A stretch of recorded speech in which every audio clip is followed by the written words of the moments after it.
Chapter 609. Thank you for reminding me, Captain Tang, Xianxia said in a low voice. But Captain Tang suddenly called me. I don't think it's just about qi. There must be something else, right? So easy to talk to smart people. Actually, Tang Yan called not only to let Xianxia be more vigilant, but also to get Yi Jingqing's cooperation. Some things were private. The police could not interfere. But it was better for Xianxia to know what Yi Jingqing had done to Muqiqi than Muqiqi hiding it from him. I can say hello to Captain Tang the next time we meet.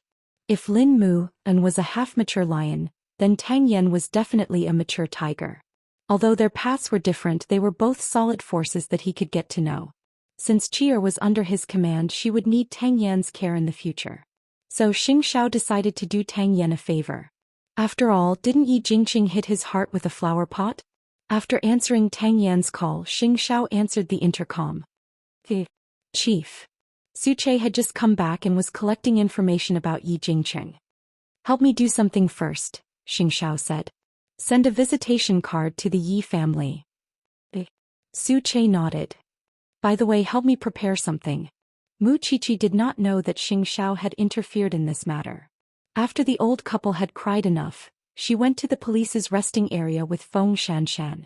Currently, the old couple was answering questions from the other police officers. Muqiqi looked at the old couple and felt sad. They had a son in their old age, but he was gone just like that. What hope did they have for their future? I wonder what Tang Yan said to them. Hearing Feng Xianshan's nagging, he knew that she was still worried about the future of the old couple. He was such a person. She was tough on the outside but soft on the inside. Aren't you curious about what they said, Captain Tang? Yes. Feng Xianshan nodded honestly. She also had some naughty thoughts in her mind. She wanted to go to the resting room to see Tang Yan now. Perhaps Muqiqi understood her expression. After all, she was experienced. So she said to her, "Go ahead. I'll keep an eye on them for you." He's a veteran. Feng Xianshan chuckled. After noticing that there was no one around, she slipped into the police station's shabby break room. Tang Yan leaned on the bed and closed his eyes to sleep. Feng Xianshan approached him quietly. She was about to sit beside him, but she was startled by his voice. "What are you doing here? I can't rest well either. I just want to know what you said to the old couple. Aren't you afraid that they'll commit suicide?" Tang Yan closed his eyes and remained silent for a while, which made Feng Xianshan think that he had fallen asleep. But just as Feng Xianshan was about to leave, he said, "Life may seem flashy on the surface, but those who live in it are very fragile and vulnerable. On the other hand, those who look like they're riddled with holes and would collapse with a single strike have hearts that are even more unyielding than you can imagine. That's because they've been tempered by life and have already become resilient. When you're free, let's go and see the old couple. I've acknowledged them as my godparents."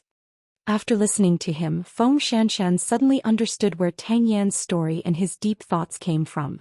Perhaps it was because he had seen too much and experienced too much. That was why he was like this now. "Do you always deal with such things like this? There are about 6 families that I'm sponsoring now. Why would I care about one more? Once you've gotten the answer you want, you can leave now." Feng Xianshan nodded and got up from the bed. "Have a good rest." But when she walked to the door, the corners of her lips curled up unconsciously. Although Tang Yan had a lot of bad habits and his behavior was strange, he could really be called a hero. Even if it was not in other people's eyes, it was in her heart. At 3 o'clock in the afternoon, Papa Yi arrived at Yi Holdings and told Yi Jingqing that he had received Xing Zhao's visiting card. Yi Jingqing thought that Xing Zhao's importance to Muqiqi was not just a rumor. "Father, no matter what CO Xing's intention is, I will take good care of him. Don't worry. I know you're still holding a grudge because of Tongxue. But now that you can't find her, you must cheer up. Even if you can offend the Xing family, don't provoke Xing Xiao. Since he came to you personally, it means that you've done something to make him unhappy." "I know, Father," Yi Jingqing answered calmly. "Are the police still in Yi Holdings?" "Yes. That employee did not commit suicide. So before the case is solved, the police will come and go in Yi Holdings," Yi Jingqing answered. "Make the necessary arrangements. The Gu family is the best example. You must cooperate with the police. Don't cause any scandal and embarrass Yi Holdings." "I know, Father," Yi Jingqing said nervously. "Also, don't offend that Officer Tang from the criminal investigation team. He's not a kind person. He will fight with you until the end. Unexpectedly, Tang Yan was so famous. Don't worry, father. After that, Papa Yi left Yi Holdings quickly. After all, he had left the family business to his son. So he had no reason not to trust his son. At 5 o'clock in the afternoon, Xing Xiao's car arrived at the entrance of Yi Holdings on time. Xing Xiao already knew that his Xiaoqia was now in the police force. Yi Jingqing immediately came out to welcome him. He seemed to be very enthusiastic. Welcome, Chief Xing. I've always heard of your name. It's my honor to meet you for the first time. You're welcome, Chief Yi. This way, please. Yi Jingqing pointed the way and led Xing Xiao into Yi Holdings. Su Che followed behind Xing Xiao to protect him. Yi Jingqing could tell that Su Che was very skillful. Even if Officer Tang were to fight with him, he would not be able to defeat him. Xing Xiao was good at finding people. Soon they arrived at the VIP reception room of Yi Holdings. Yi Jingqing asked his secretary to prepare some tea. I wonder why you're here today, Chief Xing? Don't be nervous, Xiao Yi. I'm here for a private matter. I know you're looking for Mu Tongxue. Do you have any clues? Xing Xiao went straight to the point. Yi Jingqing could not guess what Xing Xiao was going to do. So he laughed. Could it be that the stingy Mu Qiqi told on me? Chapter 610. Look, it's just a small matter. There's no need for you to come personally. You can just give me a call. Yi Jingqing laughed. Of course, he tried to make Xing Xiao unable to see through him, but he was too inexperienced in front of Xing Xiao. Because the moment Xing Xiao came, he had already pinched the soft spot in his heart. Mu Tongxue. Until now, he had not found Mu Tongxue's whereabouts. This did not rule out the possibility that Mu Tongxue was still under Xing Xiao's surveillance. Tang Yan was right. No matter how much he hated Mu Qiqi now, he could not make things difficult for her. If Mu Tongxue was really in Xing Xiao's hands, she would definitely suffer more. And Tang Yan was not someone to be trifled with. Since it was not Mu Qiqi who told Xing Xiao about it, it must be Tang Yan. Since you're so straightforward, it's fine. I will help you find Mu Tongshue's whereabouts. Thank you very much, Chief Xing. I heard that you've just returned to China. If you need anything, you can come to Zhongting. Since we're done here, it's time for me to go. Let me send you off. With just a few words, Xing Xiao had made it clear to Yi Jingqing what he should say and show his attitude. Yi Jingqing could not handle it at all. No wonder Mu Qiqi had changed so much in 2 years. With such a powerful teacher by her side, of course she could do whatever she wanted. And he knew that it was impossible to threaten the police and make Mu Qiqi compromise. If he wanted to find Mu Tongxue, he had to think of other ways. Threatening the police was not a long-term solution. After all, the murder happened in the staff dormitory of Yi Holdings. Xing Xiao only went in for 5 minutes. But when he left, he asked Su Che, "Is everything done?" "Don't worry, Chief." At least he could let Yi Jingqing know what it felt like to have his heart beat faster when he went back. After Yi Jingqing sent Xing Xiao off, he returned to his office using the private elevator. But when he entered the elevator, the lights in the elevator began to flicker and the elevator began to shake. Yi Jingqing did not move. He was afraid that if he moved, the elevator would start to fall. The door could not be opened and there was no signal in the elevator. Yi Jingqing quickly called the police. After almost half an hour, the elevator door finally opened. Yi Jingqing stood there awkwardly. He wondered if he was so unlucky because he met Xing Xiao. Xing Xiao was indeed ruthless. He was avenging Mu Qiqi for the flower pot. In the evening, when Tang Yan went to Yi Holdings again, he was told by his subordinates that Yi Jingqing was much more cooperative and polite. He also heard that Xing Xiao came in the afternoon. That was why it was a piece of cake for Xing Xiao. Any new developments? Qing Yunfeng is really a very hardworking young man, but this time he's competing with an old employee of the Yi Group. His name is Li Zhe. We've asked Li Zhe about it. On the night of the incident, he was at home with the child. He has sufficient alibi, so Qing Yunfeng's death should have nothing to do with him. Anything else? Tang Yan asked. We've asked the employees of Yi Holdings. They are not allowed to go up to the rooftop. And there are no surveillance cameras up there. When the incident happened, it was early in the morning, which means anyone could have done it. I'm afraid it's very difficult to investigate without any clues. After all, Yi Holdings has thousands of employees.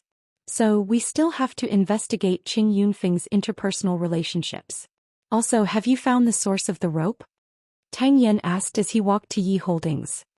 That kind of rope can be seen everywhere in Yi Holdings factories. And on the rope, there are no suspicious traces except for Qing Yunfeng's DNA. Tang Yan did not say anything more. He went to the scene again. Qing Yunfeng was tied up and thrown down from a high place. To throw a 70-kilogram man to such a place, he must be strong and tall. Moreover, he must have a certain level of cultural knowledge. At least he must know how to counter-investigate. With these conditions, he could actually choose from the employees of Yi Holdings. So Tang Yan went to Yi Jingqing's office again. Sorry to disturb you. What do you need this time, Captain Tang? A list of your employees and their detailed resumes, Tang Yan replied. If possible, please provide the relevant surveillance cameras. That's easy. But I didn't know that Captain Tang knew a big shot like Zhou Xian. Yi Jingqing's words were obviously sarcastic. However, Tang Yan did not respond. Instead he said, if Xiao Yi could cooperate earlier, everything would be simple. I'll ask someone to prepare what you want later. Thank you. Having said that, Tang Yan was about to leave, but Yi Jingqing stopped him. I wonder if it's illegal to restrict someone's freedom of movement? Tang Yan of course knew what he was talking about. So he replied calmly, show me the evidence first. It's a pity that Captain Tang is not on my side. I don't belong to any side. My duty is to investigate the case. Tang Yan was very confident and his words were ruthless. The pressure he gave people was different from Xianxia. His ruthlessness was that he would fight to the death with you. In order to solve the case, he would do whatever it took. He would not give you any breathing space. At the same time, he would not tolerate any criminal acts. If Tang Yan and Xianxia were friends, such a combination would be really scary. Late at night, Xianxia went to the police station to pick Mu Qiqi up. The moment he saw her, he hugged her and asked, "Don't you have anything to say to me?" Mu Qiqi thought for a while and looked at Xiao's eyes. She knew that this man must have known something. I was hit by a flower pot, but I didn't get hit. What did I teach you? Of course I won't let this happen. But Xiao, my current identity doesn't allow me to do things like an eye for an eye. But it doesn't mean that I won't remember this. I will always find a chance. I've already avenged you. Xiao pushed Mu Qiqi's head. Why would I wait for you to find a chance? Have you met Yi Jingqing? Your captain called me personally. I have to do him a favor, explained Xiao. You mean Tang Yan? Why does he have your number? It's easy for him to investigate. Xiao hugged her and leaned against the cushion. This person seems quite interesting. Are you interested? Mu Qiqi asked. He can also play a part in protecting you.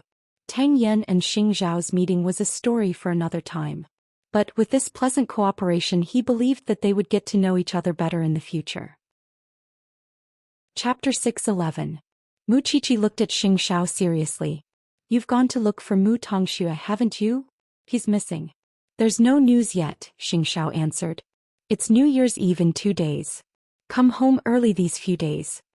Mu Qiqi nodded when she remembered that she had to attend the state banquet on New Year's Eve. I remember. Still, the wedding ring was still in her arms. Why did she feel that it was so difficult to give it away? In fact, Xiao was also waiting. How long would this little one hide the ring? Mu Qiqi thought that it was better to plan it as soon as possible. So, when Xiao went to the study to deal with some matters, Mu Qiqi called Lu Qianqian. Lu Qianqian was definitely better than Feng Xianxian when it came to such matters. Wow, my busy man, I haven't seen you since your birthday. It's been almost a month and I haven't given you the birthday present I prepared for you yet, Lu Qianqian said on the other end of the phone. Qianqian, I have something to ask you. All right. Go ahead. Lu Qianqian smiled as she sat in front of her dressing table. I want to give Xiao something formal. Can you help me think of a way? After hearing Mu Qiqi's request for help, Lu Qianqian couldn't help but laugh. With your man's character, you just need to take the things out. Even if he says he doesn't like it, he will be very happy in his heart. It's different this time. It's our wedding ring, Mu Qiqi said. I've never done anything to coax him. I want him to be happy too. Isn't that simple? You just have to follow your heart, right? Think about it. You've been together for more than 2 years. Have you forgotten how it felt when you first liked him? How can you show your sincerity by asking me? She had been spoiled rotten by Xiao over the last 2 years. He was used to being loved. She could not even remember what she had done for Xiao over the last 2 years.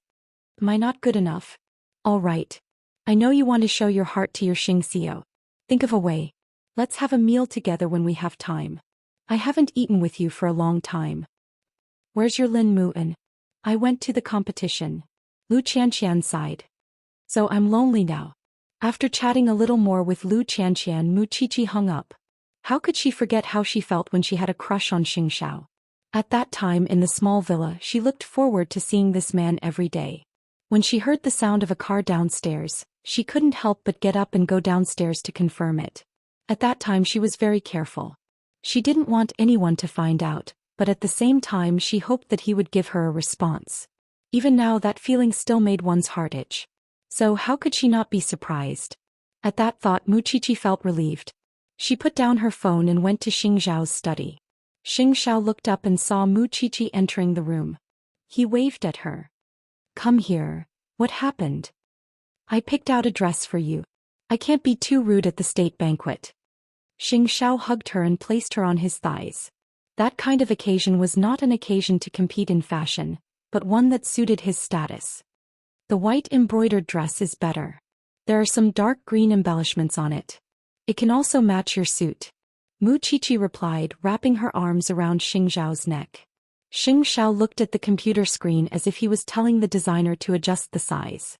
It was then that Mu Qiqi looked at Xingxiao's side profile almost obsessively. You like my side profile that much? It's not like. It's love, Mu Qiqi replied. Xingxiao smiled and turned Mu Qiqi around so that she straddled him.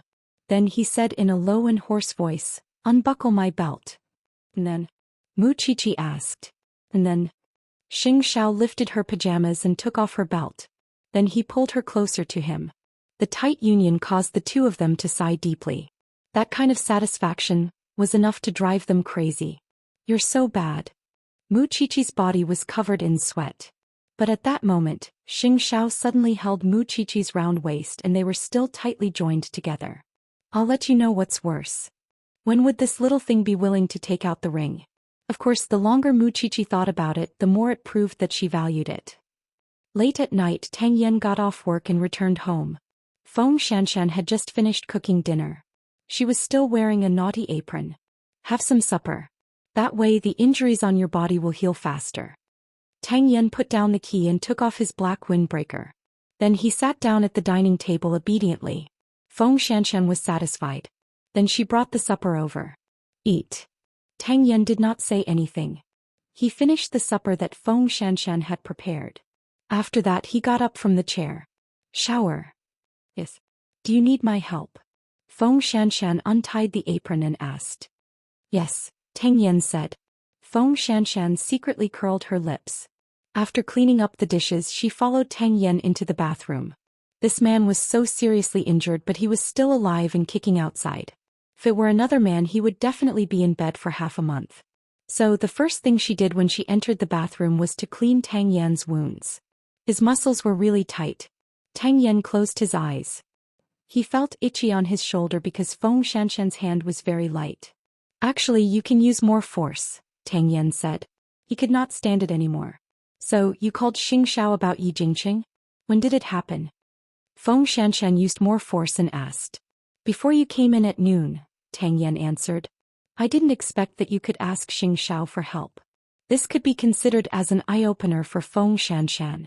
Therefore she felt that this man might be more complicated than she had imagined. After bandaging the wound, Feng Xianxian walked in front of Tang Yan and helped him wipe his body. Perhaps this man was afraid that she would feel awkward, so he closed his eyes and pretended to be resting. His body was really perfect. Feng Xianxian felt that there was nothing she was unwilling to do for such a body. However, their relationship was still very strange. Feng Xianxian did not feel that there was any difference between her and his wife. After the shower, Tang Yan leaned on the sofa and slept. But at this time the property management came knocking on the door. Usually it was a man who opened the door. Today it was a woman. She said, "You must be Mr. Tang's girlfriend." "Hello, someone sent something to the property management. We are here to deliver it to you." Feng Xianxian was too lazy to explain, so she took the thing. "Thank you." Chapter 6:12. It's for you. Feng Xianxian walked to him and put it on the coffee table. "Open it," Tang Yan said with his eyes closed. Feng Xianxian thought that Tang Yan was a serious man. But when she opened the box, she realized how naive she was. It was full of Mr. Du. How flirtatious was this man? Since he bought so many of them, did it mean that he planned to live happily with her for a long time? Thinking of this, Feng Xianxian quietly brought the box to the bedroom. Then she took out all the boxes of Mr. Du and put them neatly in the drawer. Feng Xianxian thought that he was obedient. Otherwise, with his workaholic character, he would still be investigating Qing Yunfeng's case in the staff dormitory. She wondered what the expressions of the police officers would be like if they knew that their serious and scary Captain Tang was being suppressed by a little girl. Late at night, it was snowing all over Jianchuan. Yi Jingqing carried his briefcase home. Unexpectedly, Papa Yi was waiting for him in the living room. "Father, what did Xiao tell you when he came today?" Papa Yi tilted his head and took off the glasses on the bridge of his nose. "He heard that Mu Qiqi and I are old friends, so he came to have a look," Yi Jingqing explained. "Is it that simple?" Papa Yi did not believe it. "You and Mu Tongxue were close when we were young. You bullied Mu Qiqi for her many times." "I know that. Now that Mu Tongxue has lost her reputation because of Mu Qiqi, are you willing to give up on her?" Indeed, no one knew his son better than his father. "It's been so long since Mu Tongshue's matter. Can't you just give up? When you were studying abroad, I was afraid that you would be distracted, so I didn't tell you about what happened to the Mu family. In the end, you got yourself into a dead end. Can't you just let bygones be bygones?" "Father, I know what I'm doing," Yi Jingqing said with a smile. Papa Yi took a deep breath and said helplessly, "I'm afraid that you are no match for Xiao." Yi Jingqing did not say anything and went back to his room. But when he sat on the bed and looked at the photo of him and Mu Tongxue, he did not feel good. Even if Mu Tongxue had made a grave mistake, he would forgive her because he had always liked that flamboyant little girl. They were both twin sisters, but why did Mu Qiqi get to live the best life while his Tongxue had to suffer? Even now, there was no way to determine whether she was dead or alive. This isn't fair. Therefore, even if he had to give it his all, even if he had to sacrifice his life, he had to get justice for the girl he loved. The next day, Yi Group's employee screening had preliminary results. Among them, there were 3 men who met the conditions of criminal suspects. However, these 3 suspects either had nothing to do with Qing Yunfeng or had an alibi. The case seemed to have fallen into a mystery once again. "Captain Tang, the clue is broken again." Tang Yan turned around and looked at Yi Jingqing. For a moment, he felt Yi Jingqing's lips curl up. "President, he doesn't seem to want us to find out the truth." "What are you talking about? With Captain Tang's ability, it's only a matter of time before we find the real culprit. I have no doubt about that. It's just that in this situation, if you need any other assistance." "Not at the moment. I'll look for you if I need anything," Tang Yan said with his arms crossed. Then they returned to the police station. They wanted to go through the case again to see if there was anything they had overlooked. At this time, Tang Yan asked Mu Qiqi and Feng Xianxian to join the discussion. After all, these 2 were not only talented in forensics, but they were also good at discovering details. The staff dormitory of Yi Group is not open to the public. On the contrary, they are quite strict with the staff. In other words, it's almost impossible to sneak into the dormitory because they have a strict registration system. The surveillance cameras did not find any outsiders entering the dormitory. But the analysts did not find any suspects among the staff of Yi Group. "So I want to hear your opinion." After hearing Tang Yan's words, Mu Qiqi looked at the projector behind him. "Have you noticed this person?" Everyone turned to look at the person Mu Qiqi was pointing at. In the projector, the man was tall and was wearing a security guard's uniform. He was closing the door of the dormitory. Tang Yan immediately realized that there was no such person in the staff information given to him by Yi Group. In other words, they had missed something. So Tang Yan immediately said to the information analyst, "Get this person's information now." "Hey, Captain Tang." After giving the order, Tang Yan looked at Mu Qiqi and said, "The young master of the Yi family doesn't seem to want us to solve the case." "I'm sorry, Captain Tang. I implicated the police because of our personal grudges." "But you still found out." With that, Tang Yan led the team out again. Feng Xianxian looked at Mu Qiqi and shrugged. "Now Xiao Yi won't have a chance to cause you trouble. He must be very sad." Mu Qiqi snorted coldly. "People who want revenge can create opportunities even if they don't have a chance. Then you have to be careful." Yi Jingqing did want to hide it from the police. Yi Group did not only have official staff, but also new staff and temporary staff. But he did not expect the police to investigate so quickly. And they had learned that the guard had a quarrel with Qing Yunfeng before. In addition, he could not explain his whereabouts on the night of the incident. So the police brought him back to the police station for interrogation. But before leaving, Tang Yan looked at Yi Jingqing and said, "It seems that Xiao Yi likes to play hide-and-seek with the police." "Captain Tang, you must be joking. How can I? Do you know who found this person?" "Mu Qiqi." Tang Yan looked at Yi Jingqing. "Don't underestimate her ability. Isn't it good that the police can solve the case? Yi Group can also recover as soon as possible." Tang Yan looked at Yi Jingqing deeply. "Recover as before? I'm afraid not." Yi Jingqing knew very well that he came back to China to stir up trouble. He would appear wherever there was a chance to get Mu Qiqi and Xianxia. "I hope that Yi Group can cooperate and make a statement. Sorry to bother you." Having said that, Tang Yan left with the team. Yi Jingqing watched Tang Yan leave with his men. His eyes flashed. This was just the beginning. After the man was arrested, the interrogation soon came to a conclusion. I didn't expect that the reason for killing could be so simple. Because Qing Yunfeng worked very hard, it was always late at night when he returned to the dormitory. But this man was too lazy to open the door for Qing Yunfeng, so he asked for a reward. Chapter 613. If that old couple knew that their son was thrown off the rooftop because of this, they would definitely be devastated. Feng Xianxia sighed. This is the most pitiful part. But no matter what, the criminal is finally arrested, Mu Qiqi said with her arms crossed. How did you notice the guard? I also looked through their employee information, but I didn't see this person's photo, Mu Qiqi replied.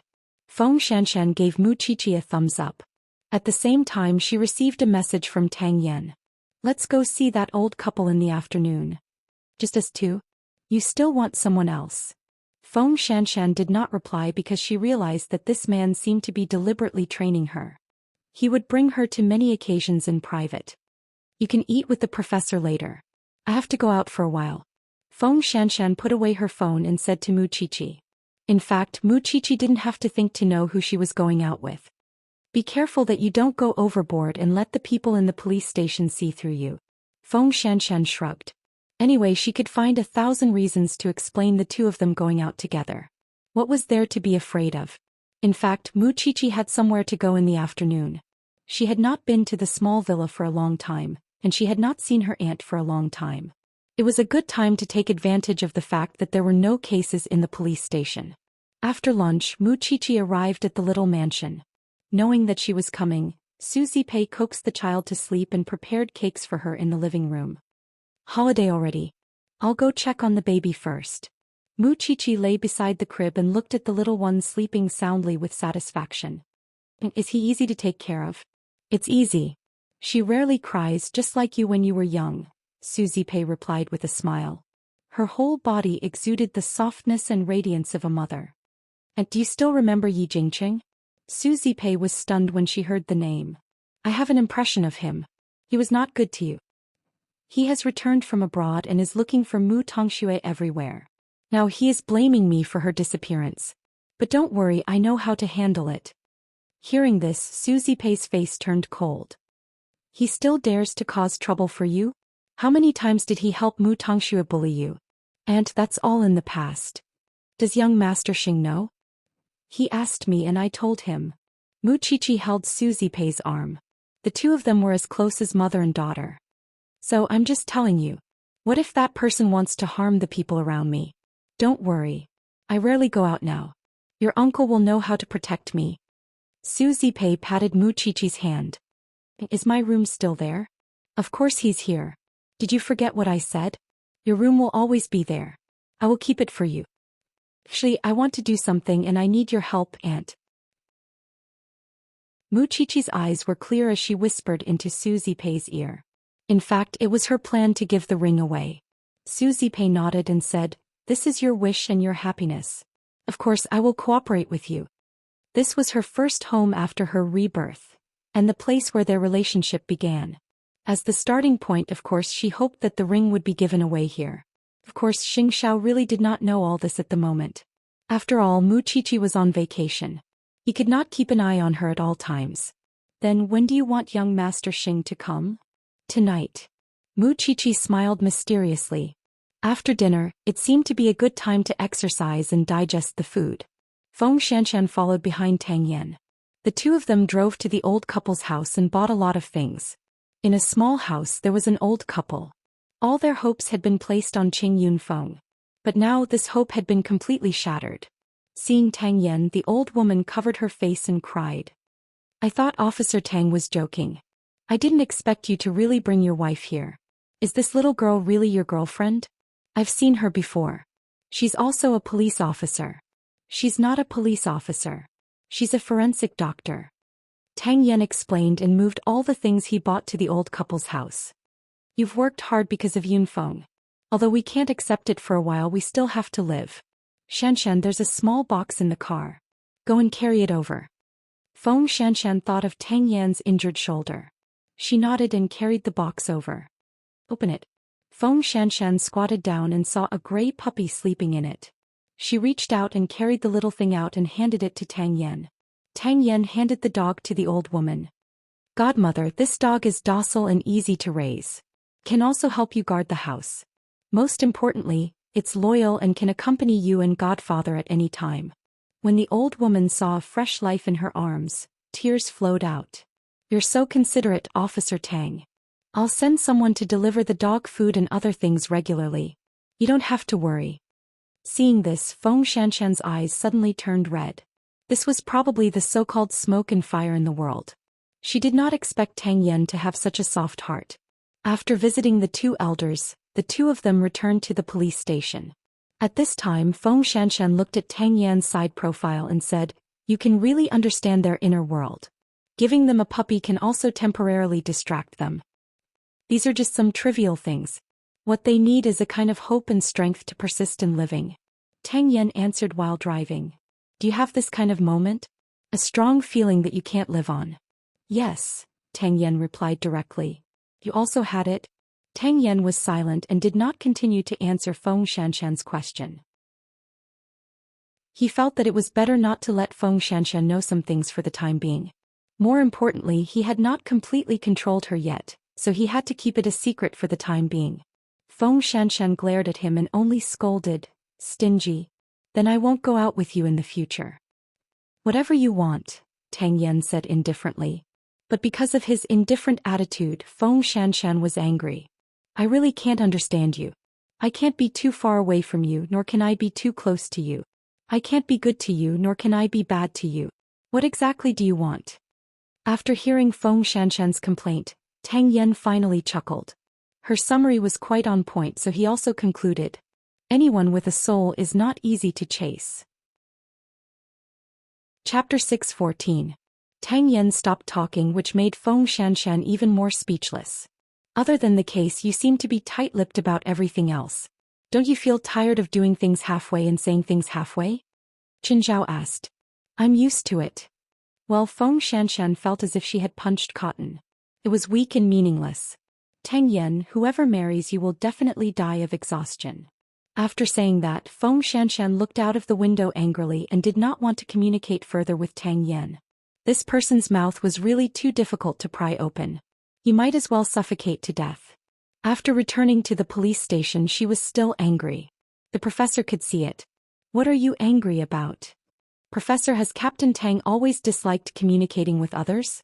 The professor couldn't help but laugh. Because of him? I think it's quite tiring to interact with him. You can't blame him. When he first left the police academy, he went undercover and stayed in a drug gang for a year. This kid has always been quiet. After he came back that year, he became even more quiet. He became very thoughtful and thought a lot. When he was undercover, he was forced to do a lot of things that he didn't want to do. Although he succeeded in eliminating the gang in the end, he became very depressed because of it. In the next few years, he was basically a workaholic.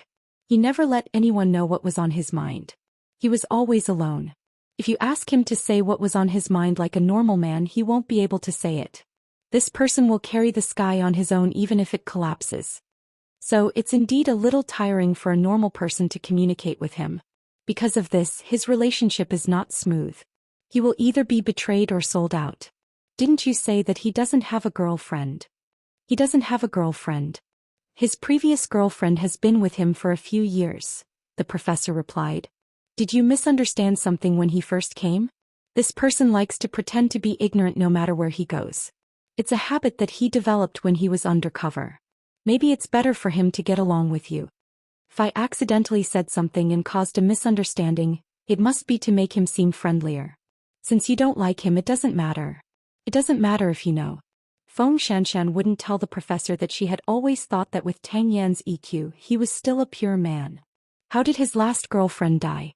That kid was too busy, so he went out to find someone else to have an affair. He contracted an illness and died. The professor said casually, he was just like that. There was nothing he could do about it. After knowing about this, he used his own money to treat the girl's illness. After she passed away, he set up a tombstone and sometimes went to take a look. Xianxia fell silent after hearing that. She felt that she was being very unreasonable. In Tang Yan's eyes, she was a delicate woman, wasn't she? That was why he could go to work the next day after being shot and ignore his own pain. Thinking of this, Xianxia felt that the pain she had suffered was not even worth mentioning. She had just been hurt by a man like that and she wanted to die. She didn't believe in love anymore. Tang Yan, who had been betrayed, still had to grit his teeth and treat her. In his heart, what did he think about feelings? Xianxia felt that she really couldn't get close to him anymore. This man was like a bottomless black hole. The more she explored, the more she couldn't find the answer and the more she wanted to go deeper. In the evening, Xianxia just got off work. He wanted to call Mu Qiqi to ask where she was, but he received a call from Su Zipei. Young Master Xing, are you free? Something happened over here. Can I trouble you to come over for a bit? I can't tell Qiqi. Okay, I'll be there in half an hour, Xianxia replied. Thank you. Su Zipei rarely took the initiative to call him, unless it was about Mu Qiqi. This also proved that Su Zipei was really in trouble.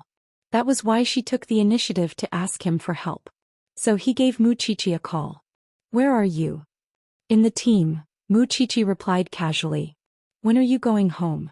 I'll ask Su Che to pick you up. Might be a little late. After 9 o'clock, Mu Qiqi replied. What's the matter? You can continue.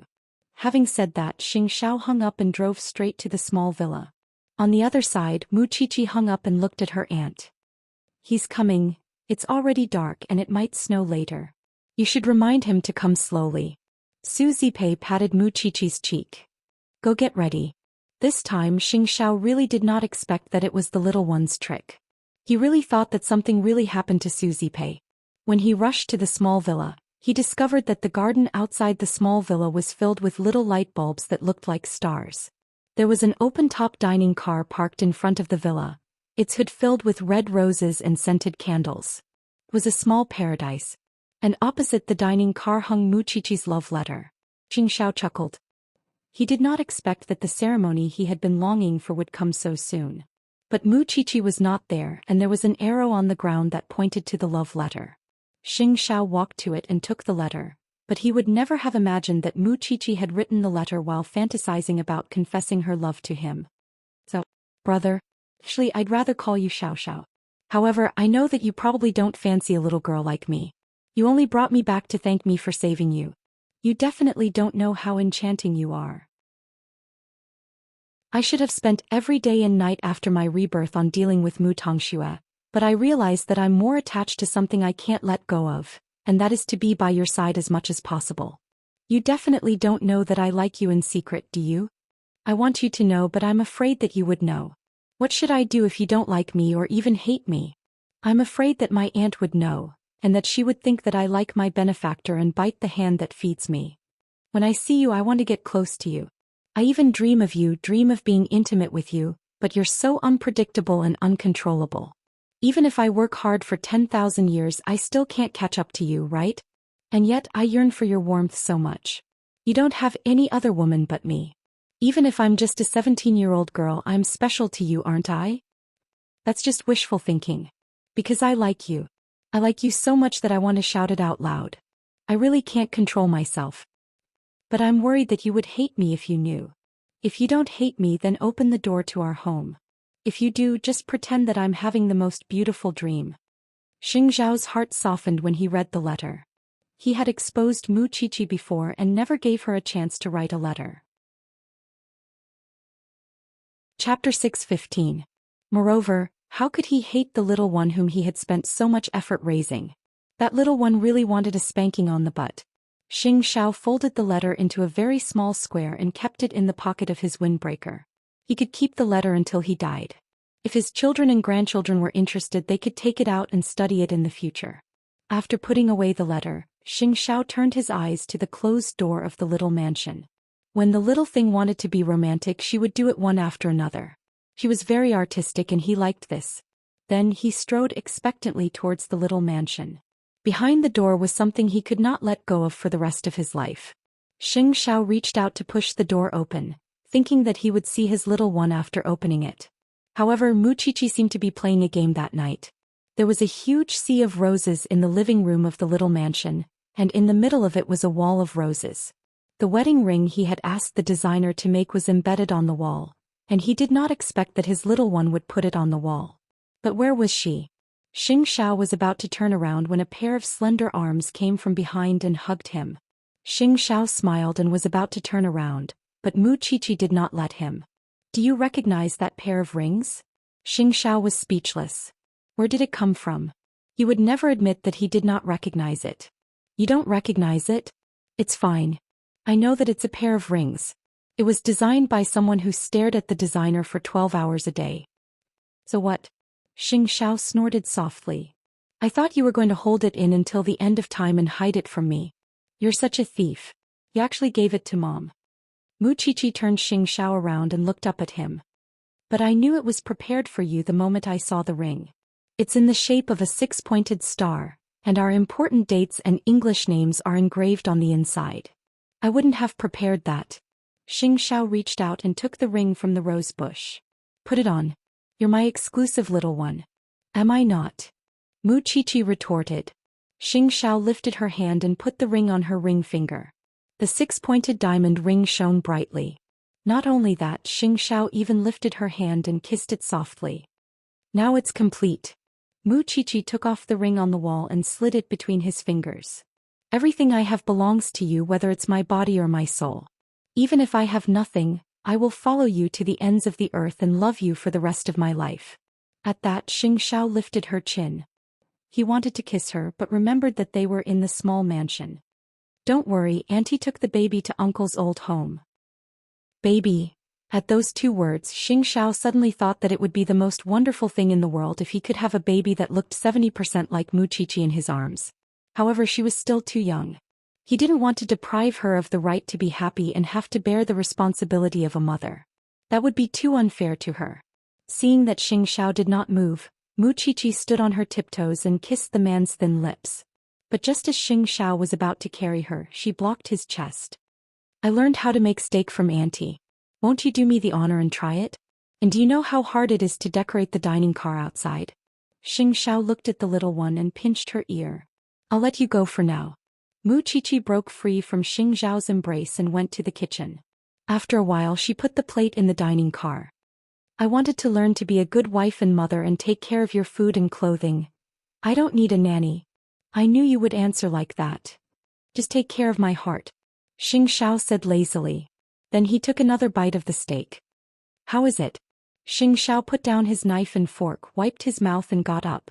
He directly carried Mu Qiqi. I forbid you from entering the kitchen from now on. I prefer you to feed me in other ways. Xiao thought that the surprise of the night was over when they had dinner. He did not expect that there would be more romance in the bedroom. Mu Qiqi's room was not big.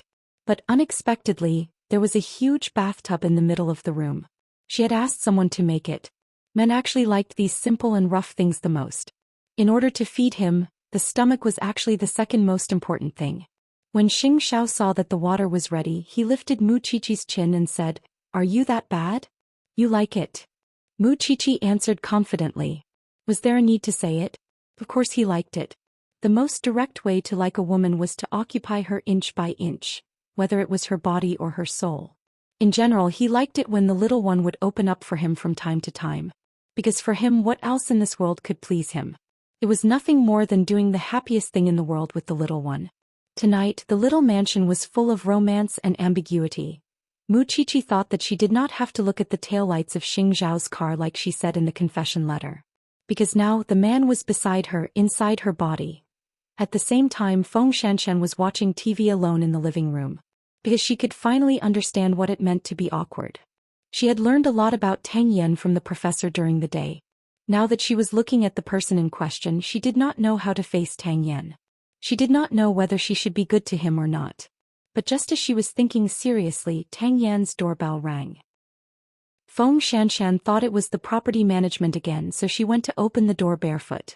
But she saw a man and a woman standing outside the door.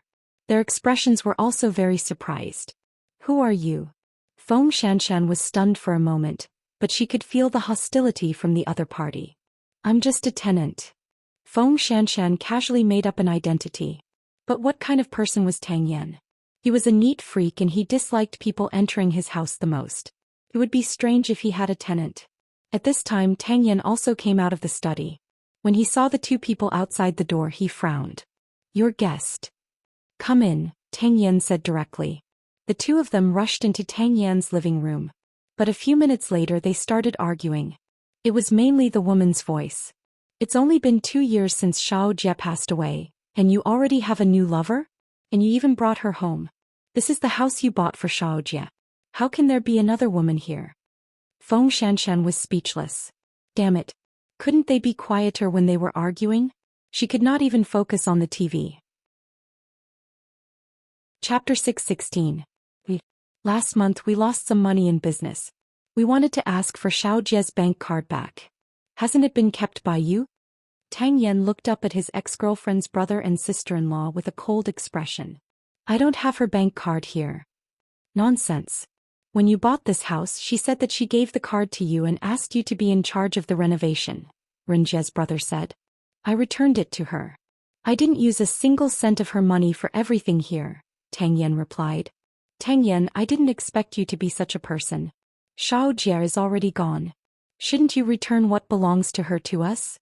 After all, we're her family." Feng Xianxian couldn't take it anymore, so she pushed the door open and entered the study. She said to the two of them, "I think you can try asking another man where your sister's money was spent." When the two of them heard this, their faces turned red. "Tang Yan, I didn't expect you to say such a thing. He didn't tell me. He never mentioned your sister at all." Feng Xianxian crossed her arms and looked like she was watching a show.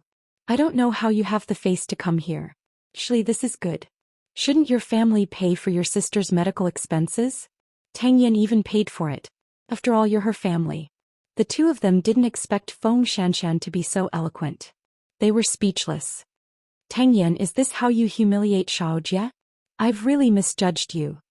I'll help Tang Yan calculate the medical expenses later. I can round it off for you. This house is old, so it can be renovated." When the two of them heard Feng Xianxian's serious tone, they waved their hands and said, "Let's go ask elsewhere. We'll leave right away."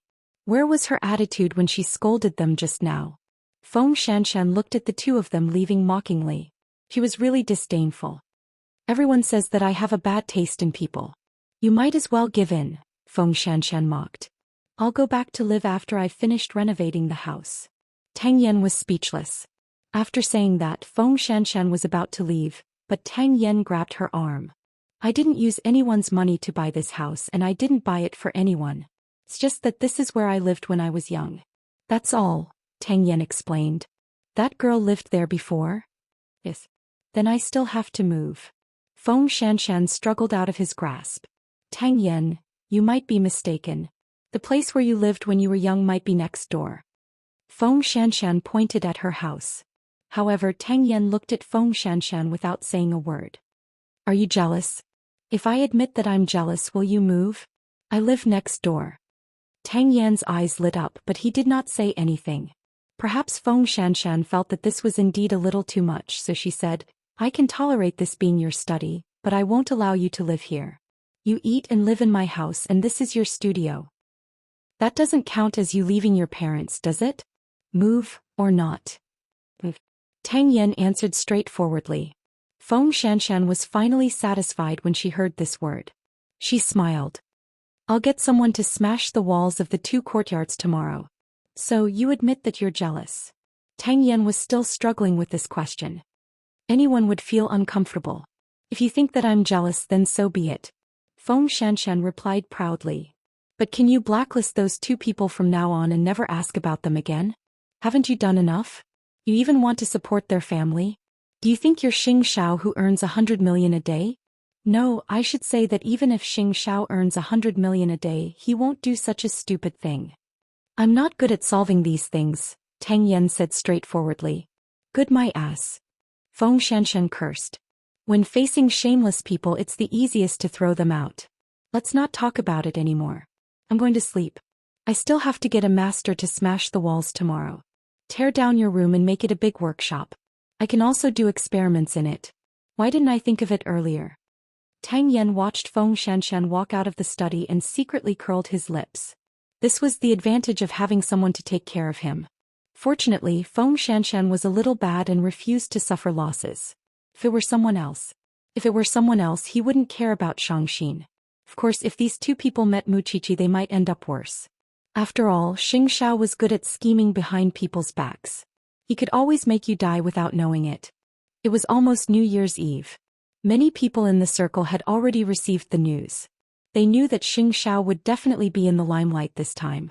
After all, he was a famous young entrepreneur. But as the news spread, it changed in the ears of some people. For example, Xing Kai and Yi Jingqing. Xing Kai hated Xiao, but Yi Jingqing hated Muqiqi even more. Xing Kai could not do anything to Xiao for now, but Yi Jingqing might not. If Xiao attended the state banquet, it meant that his image must be absolutely positive and positive. However, Muqiqi was Xiao's wife. She poisoned her own sister. What right did she have to be in this glory? Moreover, if this matter was blown up before New Year's Eve, could Muqiqi and Xiao still attend the state banquet with a clear conscience? He really wanted to see it. Early in the morning in the Banyan courtyard, they were discussing the issue of image. Grandpa Xin came to the Banyan courtyard for breakfast and started to lecture Muqiqi. Now that Xiao is a famous entrepreneur and he's going to the state banquet, you can't continue to be wild. You have to pay attention to your image and don't drag Xiao down. You are the granddaughter of the Xin family. You have to remember this. Grandpa, don't you know me? Usually, other than going to school, the police station, or accompanying Xiao to work in Zhongting, I don't even go to the bars that my peers like to go to. Muqiqi felt wronged. Well, Qiqi's really a good girl. Mama Xing quickly spoke up for her. I was thinking of having a reunion dinner with everyone on New Year's Eve. But since they are going to the state banquet, let's prepare it on the first day of the new year. I will discuss this matter with Huang Yu, Mama Xing said with a smile. Muqiqi probably did not expect that she would be mired in a scandal after promising Grandpa Xin in the morning. Still, Muqiqi wasn't a pushover now.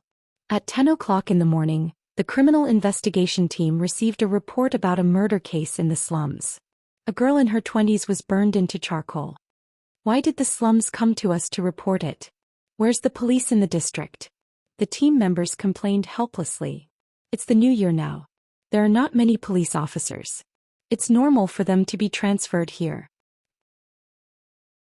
Chapter 6:17. The police rushed to the burnt house immediately. The body was on the empty ground not far away. Captain Tang, the house was badly burned. After the fire was put out, we searched the house and found these things. The police passed the items they had found to Tang Yan.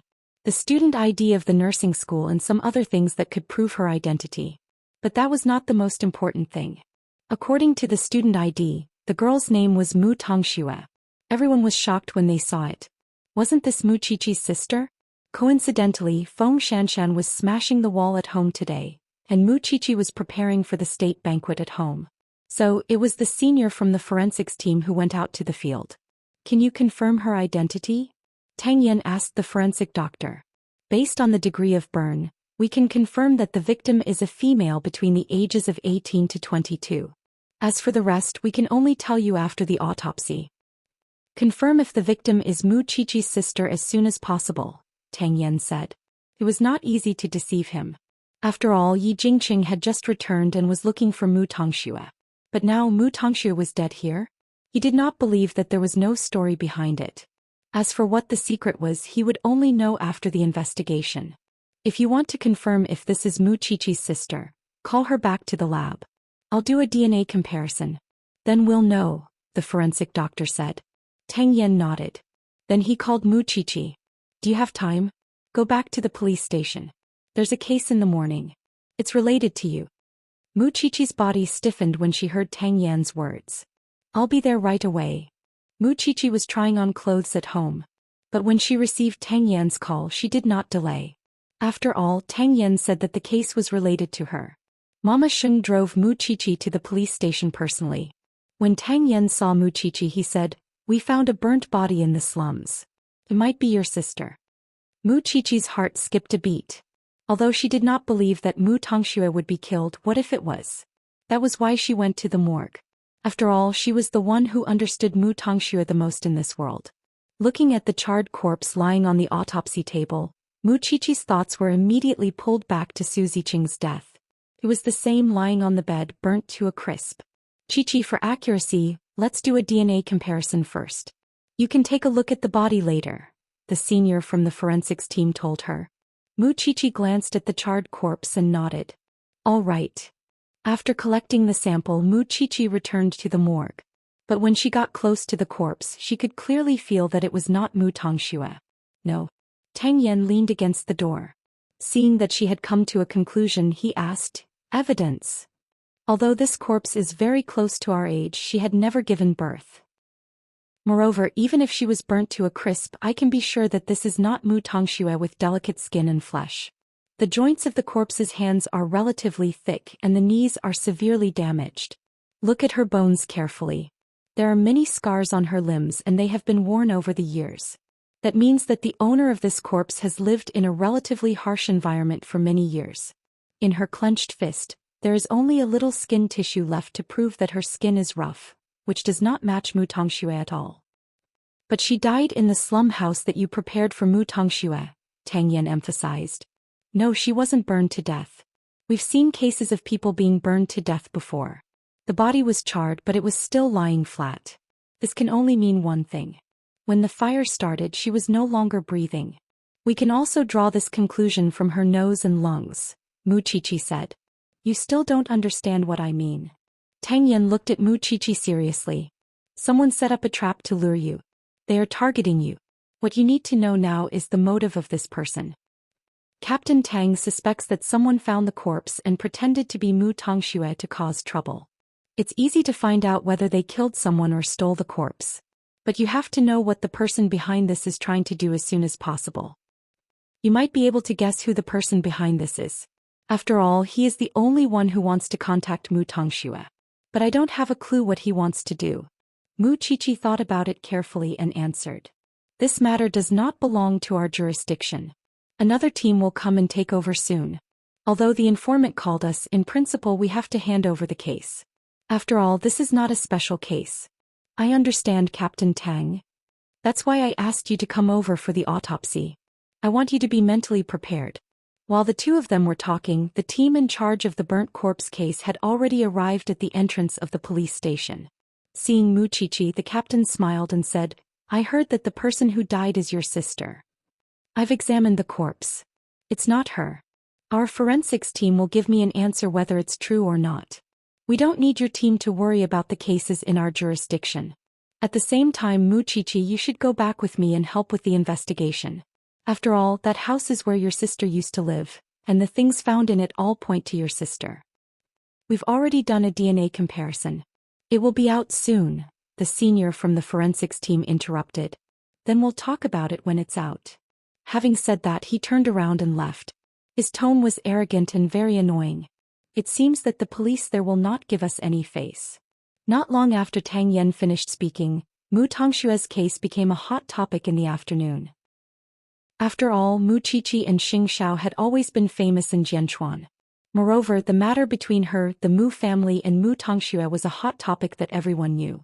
So, once something happened to Mu Tongxue, the matter immediately started to spread. Her sister's tragic death is related to the grudge of the past. Mu Tongshue's death might be related to her sister. A thought in heaven and a thought in hell. Her sister enjoyed a happy life, but she lost her life. They did not dare to directly mention Xingzhao's name, but but it was not much better. The conspiracy theories and speculations were nothing more than to attract the attention of the public. They wanted to ride on the popularity. In just a short afternoon, Mu Qiqi's case had become a hot topic in the city. Even Feng Xianxian, who was smashing the wall at home, received the news. So she immediately called Mu Qiqi. "Is your sister dead?" Chapter 6:18. "I don't believe that there's no mastermind behind all this," said Feng Xianxian. Feng Xianxian said. "Moreover, the audience has clearly been led astray. Now no one cares if the person who died is Mu Tongxue. Because it's about the grudge between you two from the past, and with someone adding fuel to the fire, everyone wants to take the opportunity to mock you. Who asked you to be Xing Zhao's woman? They used to be envious and jealous of you. Now all of them are venting their anger on you. There's no one else but Yi Jingqing." Mu Qiqi chuckled. "I'm afraid he's not only trying to find trouble with me. There's another more important reason. He wants to find Mu Tongxue. Is he out of his mind?" Feng Xianxian really could not understand Yi Jingqing's thoughts. "Maybe he really likes Mu Tongxue," said Mu Qiqi. However, Xianxia had not called her yet. She did not know if he had seen the news. Xianxia had 3 meetings in the afternoon. However, Su Che had already informed the media in advance to suppress the news. After Xiao's meetings, they would think of a specific strategy. "President, Madam is on the news." When the secretary saw Xiao coming out, she quickly passed him the phone. But Special Assistant Su has already informed the media to suppress the news. Now he has gone out to investigate the truth. After Xiao read the news, the corner of his mouth slowly curled up. There was a hint of danger in his smile. Of course, there was also a hint of mockery. Fortunately, Su Che's reaction was fast enough. He did not wait for him to give the order. It was worth praising. It's not enough to just give the media an order. We need to threaten and give them an ultimatum. The state banquet was tomorrow night. But before that, they deliberately arranged such a big show. Was it to stop his little one from attending the banquet? Or was it to threaten him to hand over Mu Tongxue? Thinking of this, Xiao immediately called Mu Qiqi. "Where are you?" "In the police station," answered Mu Qiqi. "Have you seen the news? The body is not Mu Tongxue, right? You know." Mu Qiqi exclaimed. Then she realized something like this could not be hidden from Xiao's eyes. "Someone is deliberately trying to pull me out of the water. Xiao grandpa called me just now. I think he's right. I won't accompany you to the state banquet tomorrow because it's not good for me to show my face. If I agitate the netizens and harm Zhongting, I'll feel very bad. I haven't said anything yet. Stop making decisions, you stinky thing." "I'll handle this," Xiao said to Mu Qiqi. "If you're involved, then it's very likely that you've been included in the scheme as well. Plotting against me." Xiao's tone was full of mockery. "Seems that someone is tired of living. Even if Yi Jingqing did it, he did it very discreetly. It would not be easy to find trouble with him. However, his move was vicious enough." Now that Zhongting was paying attention to a positive image, such a scandal was created because of Mu Qiqi. Should Xiao help her or not? Whatever the image, Xiao's decision to bring Mu Qiqi along had never changed and would never change. Even when secretary he called him and advised him to be careful, he did not change his mind about bringing Mu Qiqi along. "Brother, think about it carefully. If you really want to bring sister-in-law to the state banquet, then you have to solve her scandal within a day. Otherwise, if she goes to the state banquet, won't it be a slap to everyone's face? You have to know that such an occasion is not an ordinary banquet." "I know. Don't worry. Under the pressure of Zhongting, it should not be difficult to make it disappear from the hot search list. The problem was how to deal with the mastermind behind this, Yi Jingqing." That afternoon, the DNA comparison report was out. The victim was indeed not Mu Tongxue, but the matter was already out of control. This Yi Jingqing is really disgusting. Knowing that Mu Qiqi was in trouble, Feng Xianxian did not even break the wall and went straight to the police station. At this time, Tang Yan said coldly, "You need evidence to speak and do things." Feng Xianxian ignored him and asked Mu Qiqi, "Anyway, have you thought of a solution?" I guess Yi Jingqing must have a bold plan in mind when he made such an arrangement. He thinks that by doing this, the public will misunderstand that the victim is Mu Tongxue. Then we will hand over the real Mu Tongxue to clear the misunderstanding. He always thought that Mu Tongxue is in my hands. Mu Qiqi thought of this possibility, But if he really thinks so, he will lose. Because I really don't know where Mu Tongxue is. You have to pretend that you know even if you don't know. You have to trick that bastard to death. Mu Qiqi smiled.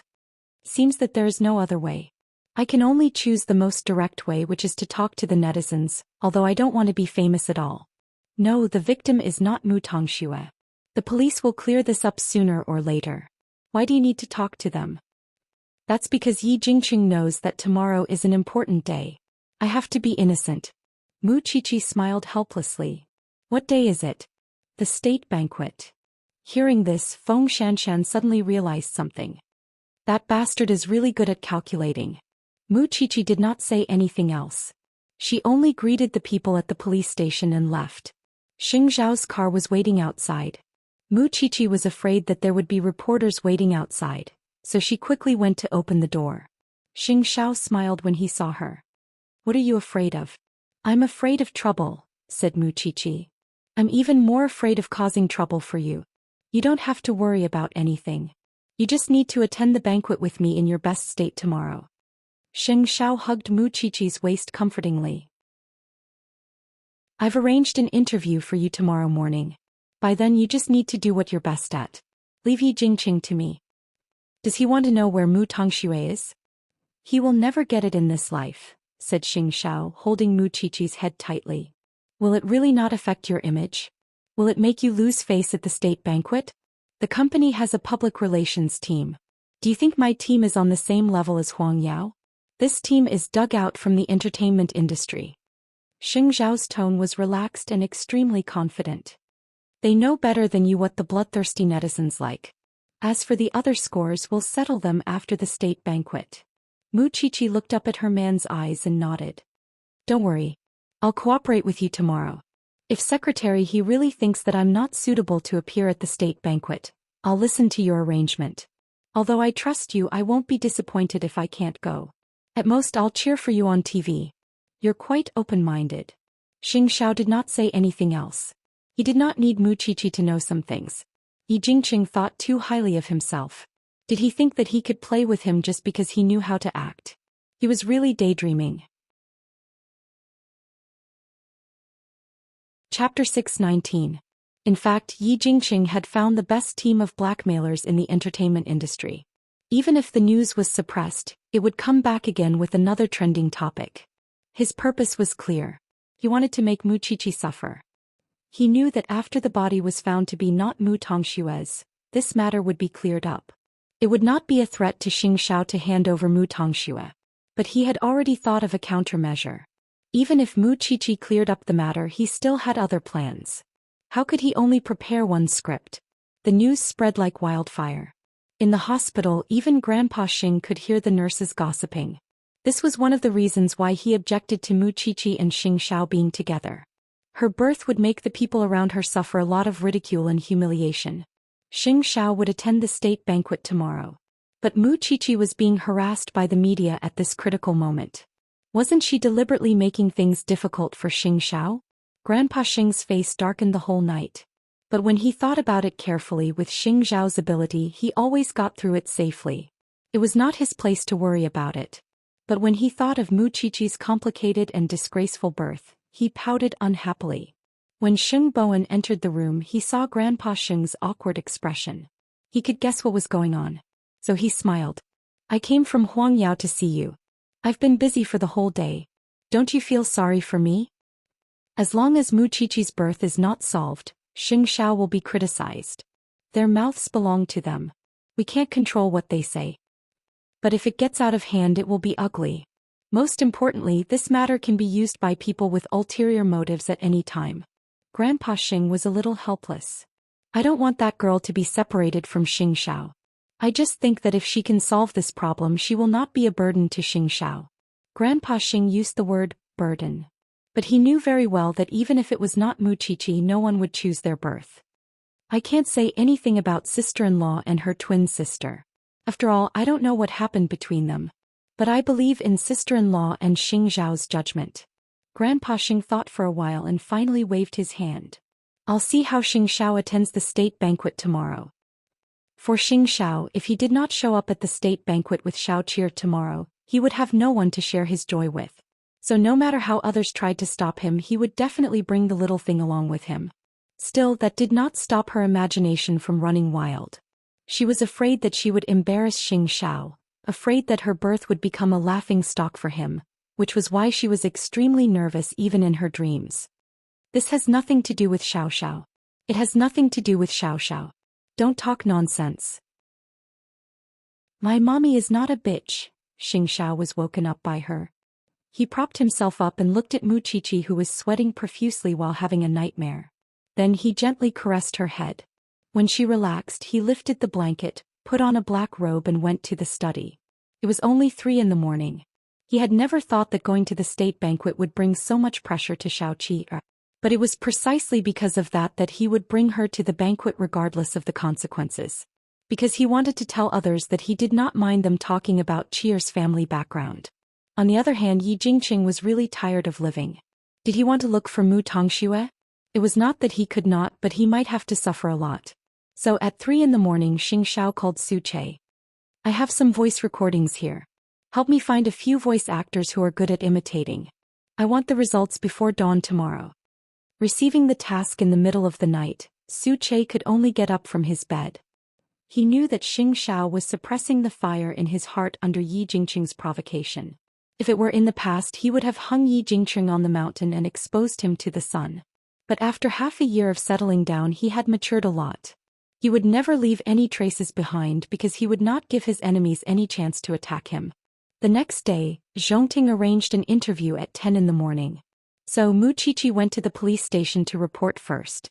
The corpse was stolen and the fire was set on purpose. This case is specially made for you. Feng Shanshan pointed at the corpse and said to Muqiqi, Tang Yan has brought people to verify the origin of the corpse early in the morning. After all, the corpse is 22 or 23 years old and it's a fresh corpse. There shouldn't be many people who fit the criteria. Now that you have become the target of public criticism, what is your Xianxia going to do? I've already arranged an interview to clarify the matter. Muqiqi shrugged. Even if you clarify the matter, you won't be able to get rid of the impact this matter has on your image. How are you going to attend the state banquet tonight? My image has never been good, Muqiqi said with mixed feelings. My birth, the grudge between Mu Tongxue and me, these are unchangeable facts, especially the fact that Mu Tongxue and I have 2 different fathers. How can it be good? Feng Shanshan shook her head after hearing that. It's also sad to be a group pet. If your life is too perfect, God will be jealous. Are you going to let Yi Jingqing go just like that? Muqiqi shook her head. I'm not a good person. But I'll go to Zhongting for the interview first. Let me know when you get the results. Feng Shanshan nodded. Go ahead. Not only was Muqiqi not a good person, but she also held a grudge. Yi Jingqing's bullying when he was young was still before he came back to China and stirred up trouble. But now that he was back, he was still so unscrupulous. Wasn't he looking down on her too much? Will this girl do something worrisome? The professor was a little worried. No, she won't. Feng Shanshan denied it directly. She learned from Xianxia. She won't be stupid enough to expose herself. It's stupid to sacrifice herself for some unworthy people.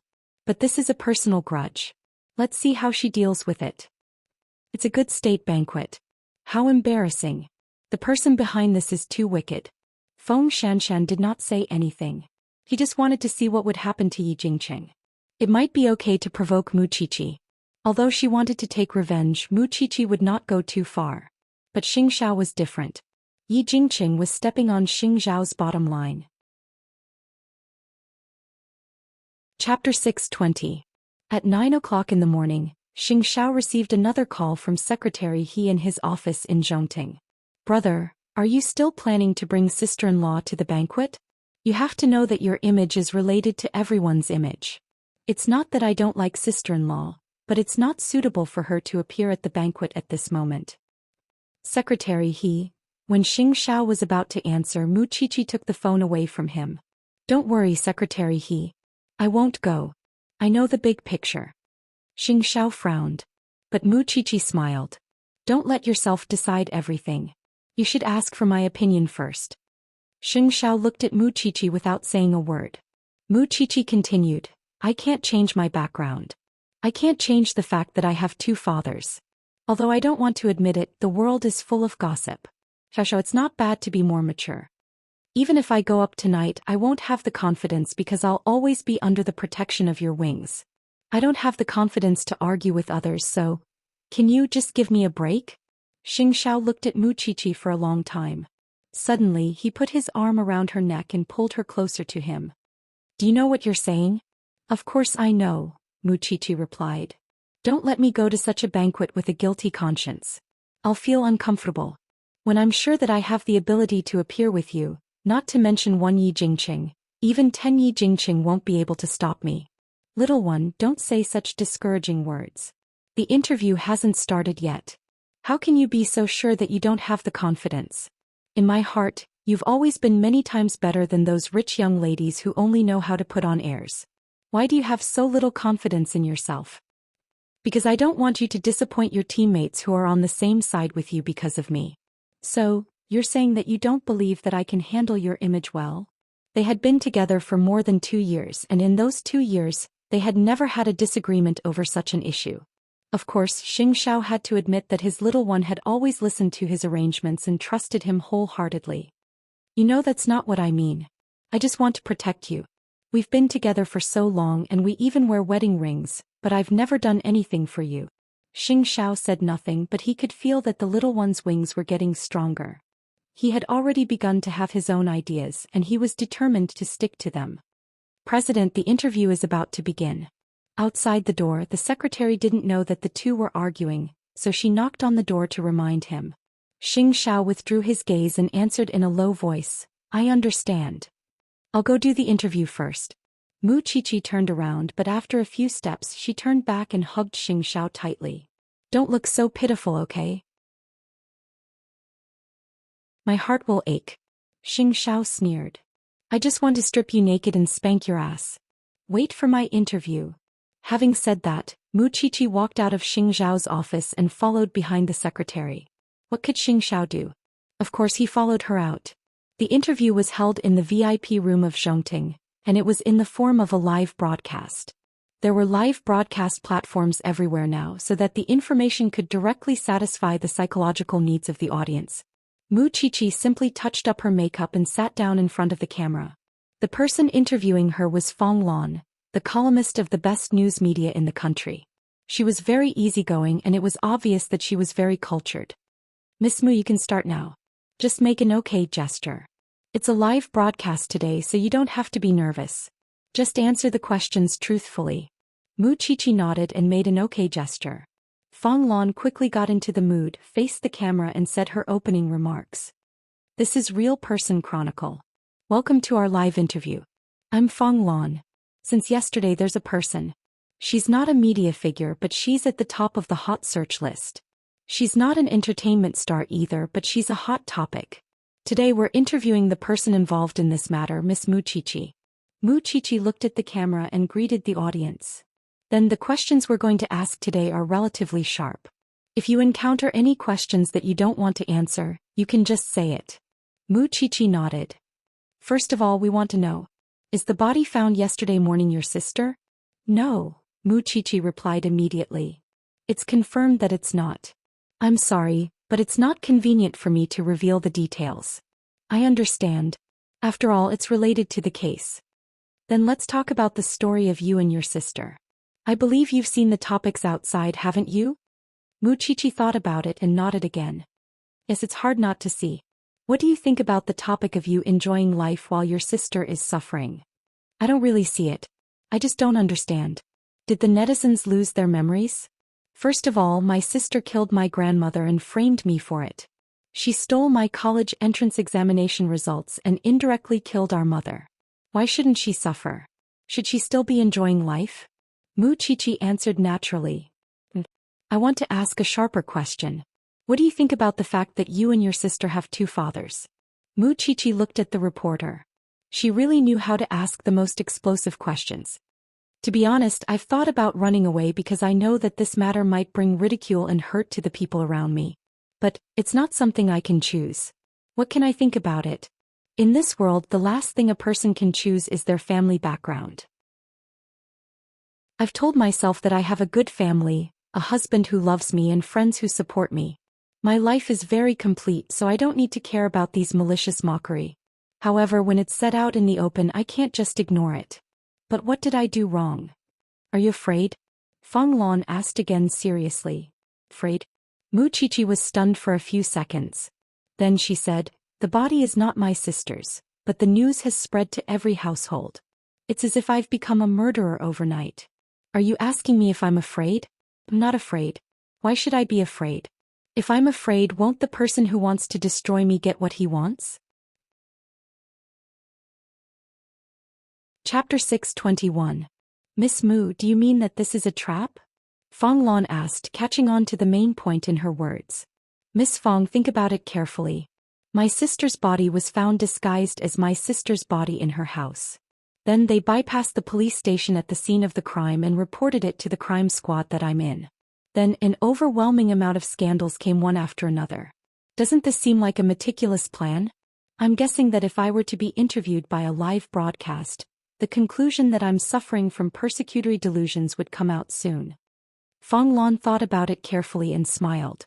Speaking of which, it seems to make some sense. Isn't everyone concerned about who disguised my sister with a corpse? Isn't everyone concerned about the case itself? What happened between me and my sister is old news. What's so fresh about it? Most importantly, the person behind this must hide well and not let me find out. You're committing a crime and the law will let you know how to behave. That seemed to be the case. Who was the one who disguised Mu Tongxue? Who was the one who died? And who was the mastermind behind all this? That was the question that the spectators should be paying attention to. I'm ashamed. I'm just a forensic assistant now, but I've been fortunate enough to be involved in many cases. Our job is to comfort the dead, or in other words, to provide clues for the culprit. I've learned a lot in the police station and seen a lot of dark and negative things. I thought that my job would at least earn me a little respect from others, so as to eliminate the negative influence of my background. But I realized that the netizens like to watch a drama. It has nothing to do with a person's identity or profession, and they don't care what you've done behind the scenes. Are you disappointed? Feng Lan asked in return. A little. I still hope that there's more sunlight out there.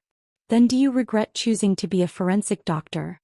In the last case, an old couple in their 60s lost their only son.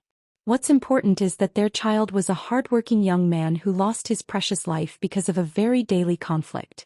When we saw the old couple, it was very sad. At that time, it was the only thing we could do for them when we thought of our own identities and gave them an explanation. I don't regret my choice, but I also hope that the outside world won't deny me because of something I can't choose. That would make me very sad. Feng Lan was very sure that Mu Qiqi's words were meant to divert the audience's attention. In fact, the effect was not bad, because the questions she threw out were very interesting. Her last sentence was obviously putting the conscience of the netizens who were watching the show on the grill. He even attacked someone who was trying his best to seek justice for the dead. Did he even have a heart? It reminded them of the time when Mu Qiqi was investigating the murder case of Gu Ziling's uncle's ex-wife. She had braved the terrible weather to investigate the crime scene. How did a 20-year-old girl who was running around in order to become a forensic doctor end up provoking a mob on the internet? If Mu Qiqi was an ignorant and incompetent rich second generation, it would be fine. But now that she said that, I really can't bear it. How much courage does it take for a girl to become a forensic doctor? She was trying to seek justice for the dead while the netizens stabbed her in the back. I really hope that when those people commit crimes in the future, they will encounter Mu Qiqi's autopsy. Different voices began to appear on the internet. The people in the police station were also watching Mu Qiqi's interview live. After listening to Mu Qiqi's words, Feng Xianxian could not help but say to the professor, Captain Tang will be very busy from now on. The chief will definitely give him a deadline to solve the case. Then Tang Yan led the team back to the police station. We found the source of the body. On Mu Qiqi's side, the interview was still going on. However, the topic had shifted to why she did not walk the path of a socialite but resolutely chose to become a forensic doctor. Of course, this was also part of the reason why the public's attention was diverted. Because many people misunderstood you because they did not understand you. More importantly, when Mu Qiqi was being interviewed, if there were a lot of hate posts appearing on the internet, her IP address would definitely be exposed. Coincidentally, there was indeed a group of people who were like disgusting maggots hiding in the dark and doing disgusting things. However, this group of people was soon targeted by the police station. Since someone deliberately disguised Mu Tongshue's body and hired the internet water army to smear Mu Qiqi's name, it meant that there was a close relationship between the two. If they could find this group of haters, they might be able to find the person who stole the body. At the end of Mu Qiqi's interview, the public's opinion had changed. If someone dared to smear the people's forensic doctor again, he would not be a human but a piece of trash. After Yi Jingqing saw Mu Qiqi's interview, he smashed his computer. What selfless forensic doctor? She was just AB*TCH who poisoned her sister. However, when he wanted to contact the Black Gang, the police had already located them. At the same time, an unfamiliar number was dialed in his phone. Yi Jingqing looked at the blinking number and had a hunch. So he quickly picked up the call. "Brother Jingqing, save me." When Yi Jingqing heard the voice, he immediately stood up from the sofa. "Tongxue? Is that Tongxue? Xianxia's people are chasing me. Come and save me. I'm so scared." When he heard Mu Tongshue's voice, Yi Jingqing completely lost himself. He was in a mess. How could he still care about Mu Qiqi now? He only wanted to find Mu Tongxue now. But he did not know that Xianxia had asked someone to imitate Mu Tongshue's voice to make the call. He deliberately made Yi Jingqing panic. Now the game was in Xianxia's hands. Save Mu Tongxue? Foley. There was no need to rush. As for Mu Qiqi, Feng Shanshan had speculated that it would be difficult for Mu Qiqi to clear up the hatred the public had for her. After all, many people were prejudiced by their first impression. However, after watching the whole live broadcast, Feng Shanshan had to admit that Xianxiao's public relations team was really good, or Mu Qiqi was just pretending to be weak. Her speech about believing in the police and forensic doctors was really full of positive energy. It taught the netizens how to behave. All in all, now everyone felt that slandering an upright forensic doctor like Mu Qiqi was no different from a murderer. Xianxia did not control Mu Qiqi's speech from the beginning to the end. He let her do whatever she wanted because he knew that this little one was up to no good. And the fact proved that he was right. Why couldn't she attend the state banquet tonight after her brainwashing speech? Chapter 622. Yi Jingqing, on the other hand, was very anxious after he received Mu Tongshue's call. He did not know where to find Mu Tongxue, and he did not know if Mu Tongxue would call him again. Or perhaps he was afraid that Mu Tongxue would be caught by Xianxia. Of course, since this was a good show arranged by Xianxia, Mu Tongxue would certainly call him again. But he was not in the mood to talk to Mu Qiqi anymore. He did not care if Mu Qiqi had cleared up the rumors or not. After half an hour of the interview, Mu Qiqi was completely different before and after the interview. When she got off the interview, she felt relieved. No matter what the result was, she had done her best. Xianxiao hooked his finger at her from behind the staff. Mu Qiqi ran over and hugged Xianxiao's waist naturally. Was my performance just now okay? Show her the comments on the internet. Xianxiao turned and ordered his secretary. The secretary nodded with a smile and passed the phone to her. Madam, it was a success. I have racked my brains to direct the public's attention to my identity as a forensic doctor. But I have to work harder in the future to be worthy of my profession. Mu Qiqi returned the phone to the secretary. What about Yi Jingqing? Is there anything else he can do? He has no time to deal with you now. Xianxiao hugged Mu Qiqi. They walked out of the VIP room and returned to Xianxiao's office. What do you mean? Mu Tongxue called him. He is thinking about how to get news about Mu Tongxue now. Xianxiao sneered. Mu Qiqi thought that her man would not let Yi Jingqing find Mu Tongshue's whereabouts so easily. There must be something fishy about it. Aren't you curious? Did Mu Tongxue really appear? She must be fake. Mu Qiqi patted her chest confidently. I know my man very well. He will not let Yi Jingqing get away with it so easily. I have found him a top-notch dubber. Xianxiao's voice was cold and dangerous.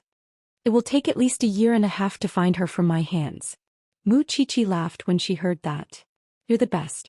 After lunch with me, go home and try on some clothes while waiting for me. I want to see what kind of negative consequences will occur if I bring you to the state banquet. Mu Qiqi looked at him and knew that he was not joking. So she nodded. Even so, I still have to show my attitude. If I'm not suitable to appear in the state banquet, I won't go. You're just trying to undermine me.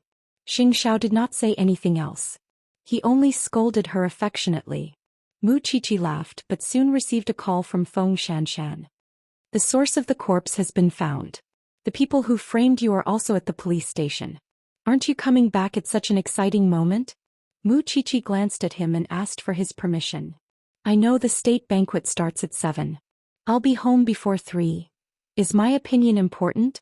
Of course it's important. Mu Qiqi smiled coquettishly. You still listen to me? Xianxia obviously did not believe her. The little one had hardened her wings and became arrogant. I must listen. You said it yourself. 3 o'clock. Xianxia finally relented. Although the little one had clarified the matter in the interview and brainwashed the netizens, the matter still needed to be dealt with. Mu Qiqi hugged Xianxiao's waist again reluctantly and rubbed against his chest. Don't be afraid that I'll grow up. Even if I grow up, you'll always be the first, understand? Having said that, Mu Qiqi waved the wedding ring on her finger. Xianxia did not stop her. Of course, he knew in his heart that the little one was no longer the Mu Qiqi of the past. However, it would be very inconvenient for her to wear a diamond ring as a forensic doctor. Thinking of that, Xianxia made a mental note to make a special necklace for the little one. After Mu Qiqi left Zhongting, she went straight to the police station. At the moment, Tang Yan was interrogating the group of professional haters. What's the situation now? The stolen corpse is also from the slums.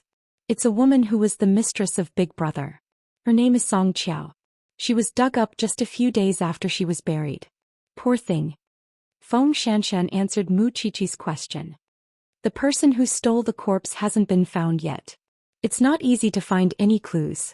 As for those haters, they still refuse to admit that they took the money. They only said that they hated you, so they were so agitated. Seems like they would rather be detained for 7 days. Tang Yan has already arranged for someone to check if there's any big income in their bank accounts recently. Someone deliberately set this up. Of course, they've thought about it carefully. Besides, we all know the punishment for stealing a corpse. For those people in the slums, a few months in jail in exchange for a change in their lives. Of course, they're willing to do it, Mu Qiqi said hatefully. Seems like someone is going against me. Is there any news from your CO? How could there be no news? When Mu Qiqi was about to answer, her phone rang. Mu Qiqi looked at the phone number and picked it up. I'm Mu Qiqi. Qiqi, let's meet. Yi Jingqing sounded a little complicated on the other end of the phone. How is it? Are you willing to meet me? Thinking of this, Mu Qiqi was too lazy to think about how Yi Jingqing got her number. She said, you don't have to go anywhere. I'll go to Yi Mansion to look for you. Then I'll wait for you. Are you crazy? Are you going to meet Yi Jingqing alone? Mu Qiqi looked at Feng Xianxian and couldn't help but laugh. Who said I'm alone? Don't I still have you and Captain Tang? Feng Xianxian said, why do you think I'll go? Because you're worried about me. Mu Qiqi exposed her. When Captain Tang's interrogation is over, I'll go and tell him. Feng Xianxian didn't say anything. As for whether Tang Yan was willing or not, it would depend on his answer. However, Feng Xianxian didn't expect that Tang Yan would agree immediately. When are we leaving? It won't take up much of Captain Tang's time. We'll leave now, said Mu Qiqi. Feng Xianxian didn't know what Tang Yan was thinking, but she seemed to be able to guess what was going on in his mind.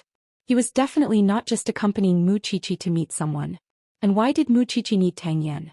It was not only because of his skills, but also because of his meticulous mind. In this regard, because of his profession, Mu Qiqi felt that his mind was completely on par with Xianxiao's. He might be able to get a lot of useful information. Chapter 623. The three of them did not speak along the way. Tang Yan drove them straight to Yi Mansion. When the butler saw them, he immediately said to Mu Qiqi, Miss Qiqi, young master is waiting for you in the living room. This butler had been in Yi Mansion for many years. Mu Qiqi had seen him many times. But just like how she saw Yi Jingqing, Mu Qiqi did not have a good impression of him. Mu Qiqi brought Tang Yan and Feng Xianxian through the iron gate of Yi Mansion. Although she was familiar with this place, she would rather not know anyone from the Yi family. The three of them entered the living room. At this time Yi Jingqing was pacing back and forth anxiously. When he saw Mu Qiqi, he seemed to see hope. He went forward and grabbed Mu Qiqi's arm. "Qiqi, you are Tongshua's sister. Can't you let her go? You wanted to see me just to say this?" Mu Qiqi asked Yi Jingqing. Yi Jingqing regained his senses and saw Tang Yan and Feng Xianxian behind Mu Qiqi. "You even brought Captain Tang here. Do you mind if I look around at home?" Tang Yan took the opportunity to ask Yi Jingqing. "Captain Tang, do as you wish."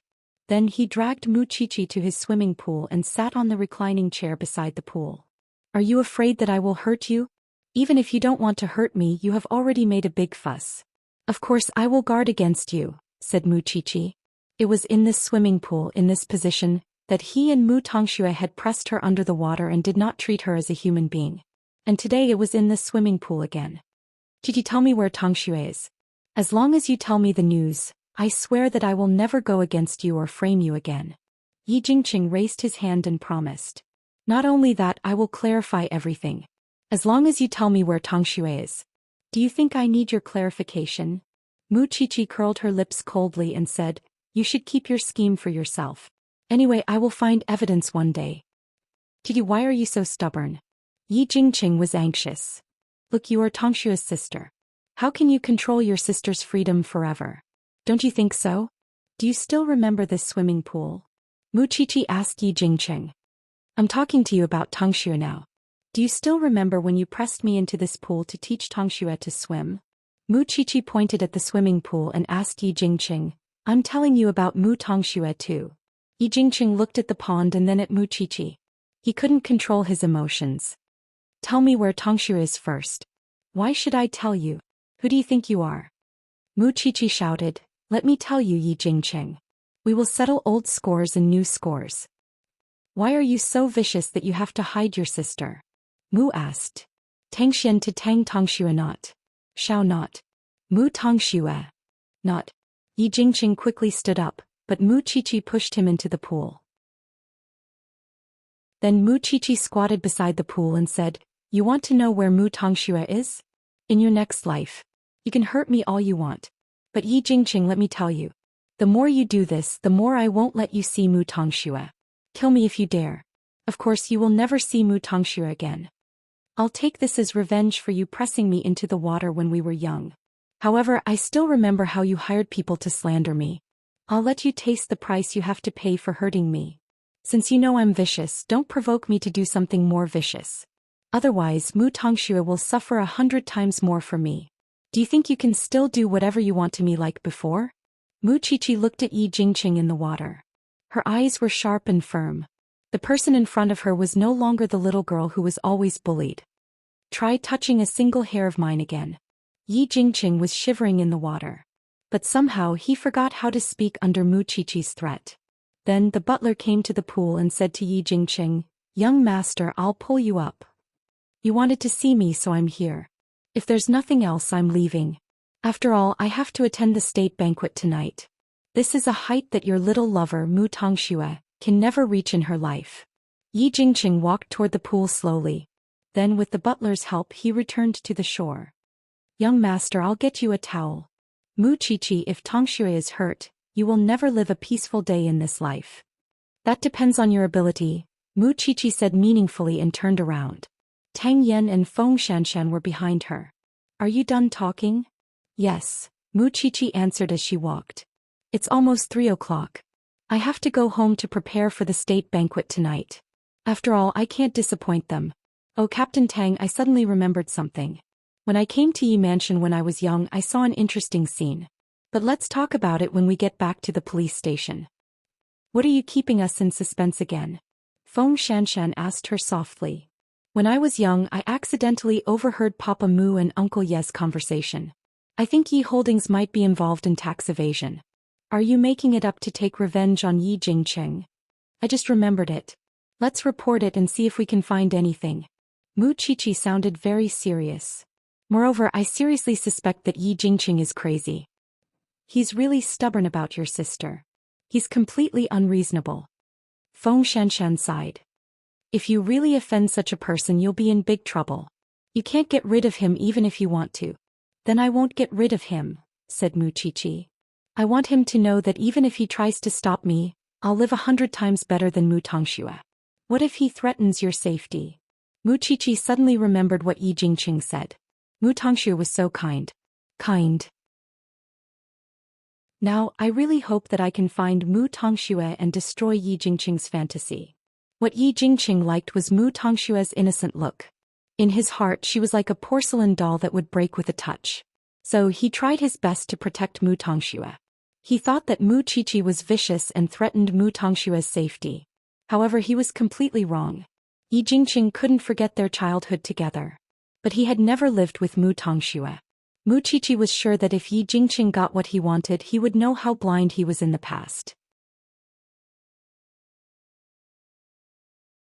Chapter 624. Yi Jingqing changed his clothes and walked out of the bedroom. Then he received a call from Mu Tongxue. Jingqing, can you come and save me? I'm trapped in the mountains. I don't dare to run around now. Jingqing, come and save me. Tongxue, I'll call the police now. Tell me where you are. Tell me now. The signal on Mu Tongshue's side was intermittent, but she insisted on telling him an address. Although Yi Jingqing had never heard of that place, he quickly took his coat and went out when he knew that Mu Tongxue was trapped there. He wanted to call the police. If Xing Zhao's men were really looking for Mu Tongxue, he must bring the police there as soon as possible. But he did not know that it was an eye from Xing Zhao. Since he wanted to use someone who was not from Jianchuan to deal with Shao Qi, Xing Zhao would certainly play along with him. Let's look for her in the mountains. It was going to be a stormy night anyway. At 3 o'clock in the afternoon, Mu Qiqi arrived home on time. By then, the dress she had chosen had already been fitted according to her measurements. Mu Qiqi washed away her tiredness and stood in front of the dressing mirror to try on the dress. It was a strapless A-line high-waisted dress. The combination of beige and dark green made her look like a noble lady from medieval France. Especially when it was worn by Mu Qiqi, it accentuated her good complexion and liveliness. All right, madam. Chief Sheng will come and pick you up at 6 o'clock. The stylist had even styled her hair into a bun. Her hair was loose and fluffy, making her look even more lively. Thank you for your hard work. Mu Qiqi almost fell asleep. It had been a long time since she attended a formal event with Xing Zhao, except when she accompanied him to the cocktail party. So Mu Qiqi was a little nervous when she attended the state banquet this time. After all, the people she was going to meet were not businessmen. They were all big shots who often appeared in the news. At the police station, Feng Xianxian had just sent off the group of haters. It was New Year's Eve after all. Everyone wanted to go home to celebrate the new year. Seeing that the sky was getting dark and there were no other cases, Feng Xianxian looked at Tang Yan. She wanted to tell him that they should go home early so that they could spend New Year's Eve around the fireplace. But the bachelor in the police station invited Tang Yan to have a drink together. Captain Tang, now that the body has been returned and properly buried, Mu Qiqi is going to the state banquet. Can we also have a good New Year's Eve? After all, a group of bachelors would be lonely when they go home. You guys go ahead. I still have to keep an eye on the safety of the district. Tang Yan refused directly. No way. Captain Tang, how are you going to find a girlfriend like this? You don't even relax during the new year. It seems like you don't want to drink but want to look after the safety of the district with me. When the group of men heard Tang Yan's threat, they immediately changed into their casual clothes. Then we'll go home. Junior sister Xianxian, do you want to join us? A senior brother deliberately winked at Feng Xianxian. Feng Xianxian crossed her arms and shook her head. I'll pass. I have something to do tonight. Tisk, so boring. They left the police station in a hurry. At this time, Tang Yan looked down at Feng Xianxian and asked, "What's the matter? Can't I have something to do?" Feng Xianxian snorted coldly. "I thought you would spend the new year with me. If there's no report, we'll go home."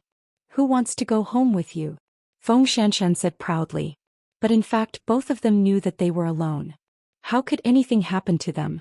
Feng Xianxian's only friend now was Mu Qiqi. If Mu Qiqi went to the state banquet, who else could she look for? Tang Yan knew that Feng Xianxian did not mean what she said, so he did not say much. He just looked at the rain outside the door and hoped that everything would be fine tonight. At 6 o'clock in the evening, Yi Jingqing finally found the location Mu Tongxue gave him with the police. Took them 4 hours to get to the top of the mountain. However, there was not even a shadow, let alone a person. Yi Jingqing was a rich man's son. He had never been so embarrassed before. It was all thanks to Xianxia. Yi Jingqing couldn't find her, so he called Mu Tongxue. He saved the number, but the voice message told him that the number was turned off. In other words, he couldn't provide any more information to the police about the search. The police prepared to go down the mountain. After all, there was no sign of anyone on the mountain. They could not continue wasting time here. Yi Jingqing's report was just a one-sided story. You can't go. We haven't found the person yet. Chairman Yi, please don't waste our police resources. No one has ever come up here before. Even a man can't survive up there, let alone a woman. There are wild and ferocious beasts in there. It's the new year, please don't mess with us. Believe me, Xiao Yi, I'm really sorry. We have to go down the mountain. The rain is so heavy. I have to think about everyone's safety, said the leading police officer. Yi Jingqing's face darkened. Yi Jingqing's face darkened. He did not believe that there was no one up there. But, where was Mu Tongxue? She had sent him the address and said that she was here. He would not lie to him. Could she have been taken away by Xianxia? Thinking of this possibility, Yi Jingqing immediately called Xianxia. But Xianxia's phone was switched off. After all, Xianxia had already left Banyan Courtyard with Mu Qiqi and was about to reach the venue of the state banquet. The people attending the state banquet were all big shots. Mu Qiqi was very nervous. After all, she was scolded badly yesterday. Wouldn't she be laughed at if she attended such a grand banquet today? Xianxia might have noticed her nervousness, so he held her little fist and said, I thought you were not afraid of anything. It turns out that you have something to worry about. I'm afraid that I will embarrass you, said Mu Qiqi. Xianxia pinched her palm and looked at the ring between her fingers. He smiled. You just need to stay by my side. Leave the rest to me. Mu Qiqi took a deep breath and tried hard to calm herself down. When they arrived at the entrance of the state banquet hall, she finally knew how big the event was. The guests walked up the red carpet one after another. Xianxia helped Mu Qiqi down from the black Rolls-Royce. Because of the handsome man and beautiful woman, they received a lot of attention. However, the big ring between their fingers announced to the world that they had completed the big thing in their lives. They were a couple now. Chapter 625. But just as they took out their invitations and were about to enter the banquet hall, Secretary He stopped Xianxia in the corridor. Excuse me. Xianxia did not let go of Mu Qiqi's hand, although he could guess Secretary He's intention. I didn't expect that you would really bring little sister-in-law here. Secretary He, you know that I only have one little thing. I keep holding her in my palm and doting on her. I don't have any other request, I just want to keep her by my side. Xianxia looked at Secretary He seriously. I can compromise on other things, but I want to be stubborn to the end when it comes to Qi. Secretary He looked at Xianxia and then at Mu Qiqi. In the end he nodded his head. All right, I've also seen little sister-in-law's interview. It's not that I have anything against her or anything else. You have to know that your marriage has not been recognized and protected by the country's laws. Little sister-in-law's identity must be awkward at such an event. Moreover, your looks would decide it. There would be many ladies who would send you signals of interest, and I'm afraid little sister-in-law would be hurt if she's here. Don't worry. I'll keep an eye on her. Secretary He could not do anything about Xianxia and could only do his best to help him. After all, they had known each other for half a year and he knew what Xianxia valued the most. Mu Qiqi held Xianxiao's arm without a word. She knew that what Secretary He said was the truth and it was hard to avoid it. But since she was Xianxiao's woman, she would never back down in such a situation. Let's go in. Xianxia led Mu Qiqi into the main hall of the state banquet. Inside the hall were all powerful and influential people. They were either philanthropists or military officers with outstanding achievements. With her current status, being able to enter such a place and witness such a grand occasion was really the most extraordinary experience in her life. Everyone had the entire process of the state banquet in their hands. An hour for the award ceremony, an hour for the performance, and finally the banquet. And the president's attendance would undoubtedly be the climax of the event. Mu Qiqi's nervousness was swept away, and there was a hint of anticipation in her heart. Attending such a banquet will give people a sense of honor and responsibility. Mu Qiqi murmured. Then she tilted her head to look at Xing Zhao's side profile. Under the soft light, his handsome face looked even more dignified. Especially today, he was wearing a dark green suit. His fashion sense and nobility made him stand out among the crowd, making people unable to take their eyes off him. It was precisely because he was eye-catching that he attracted the attention of countless women at the scene. It was just that he already had Mu Qiqi by his side. This naturally aroused the jealousy of other women. Isn't that the female lead who's been on the news for the past 2 days? The one who poisoned my sister. That's her. This young lady is a regular on the news headlines. Maybe she has a rebellious personality. With such a background, he dares to appear in such an occasion. Does he really not know his place? The sound of ridicule lingered in his ears. Still, Mu Qiqi pretended not to hear anything and did not let Xianxia notice the scheming thoughts between the women. Both of them followed the flow from the banquet hall to the award hall, where the elites of different social classes would be given their awards. Xianxia was one of them. But did she think that Xianxia did not hear it? He could not speak for his little one now. But there would be a great opportunity later. Soon both of them sat on the chairs below the stage. But the granddaughter of one of the generals was sitting next to Xianxia. She showed an admiring look when she saw Xianxia sitting beside her. But Xianxia simply switched seats with Mu Qiqi. You sit here. Before Mu Qiqi could understand what was going on, Xianxia had already placed her on the seat and put his hand on the back of her seat, declaring that he had taken possession of her. The beauty beside Mu Qiqi immediately showed a provocative look and looked at Mu Qiqi. I know you. Oh. Mu Qiqi was polite. You're the woman who killed my sister in the news. Mu Qiqi knew that she was doing it on purpose when she heard that. She smiled. It seems that you're not well informed enough. I've already clarified the matter this morning. So what? You're just a medical examiner. No, I should say that you're not even a medical examiner. Perhaps I'm worthless in this lady's eyes, but I'm worth $1,000 in my husband's eyes. Am I right, Xiao? Mu Qiqi turned around with a smile, retorting as she asked Xianxia. Xianxia held Mu Qiqi's head and stroked it. His meaning was clear. She did not have to bother with irrelevant people, and there was no need to explain deliberately. The beauty was furious at that.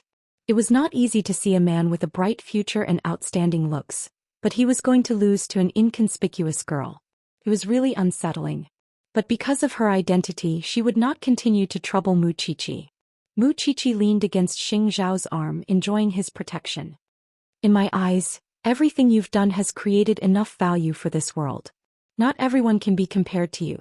Mu Qiqi could not help but smile at that. I also firmly believe that everything I do is not inferior to others. Silly thing. The girl beside Mu Qiqi showed a look of extreme disdain as she listened to their conversation. Mu Qiqi was a country bumpkin. Why do you have to be so sacred? I've already had dinner with the president many times. Isn't it because of your father or grandfather? Mu Qiqi asked in return. The girl was left speechless. Then what have you done that's valuable? I can learn from you. Although Mu Qiqi did not like such occasions, she would get used to it. After all, she did not think that she was shameful, nor did she think that she was inferior. Xianxia reminded Mu Qiqi when he saw that the girl was speechless. Be careful. Don't bully a weakling. I'm going to the washroom. Mu Qiqi nodded. When she saw Xianxia getting up, she gave the girl on her right a look of thanks. Isn't it just a money grubber? What's so great about that? After hearing that, Mu Qiqi did not plan to reply. But at that moment, the woman sitting on the girl's right could not help but say to her, Your grandfather has been my grandfather's subordinate for so many years. I haven't even said anything. What are you so proud of? The girl blushed. Sisterling, I didn't see you sitting beside me. It's clearly an admirable thing for a little girl to be a forensic doctor. Why is it so vulgar when it comes from your mouth? Are you still so narrow-minded after so many years? Sit behind me. I get annoyed when I see you.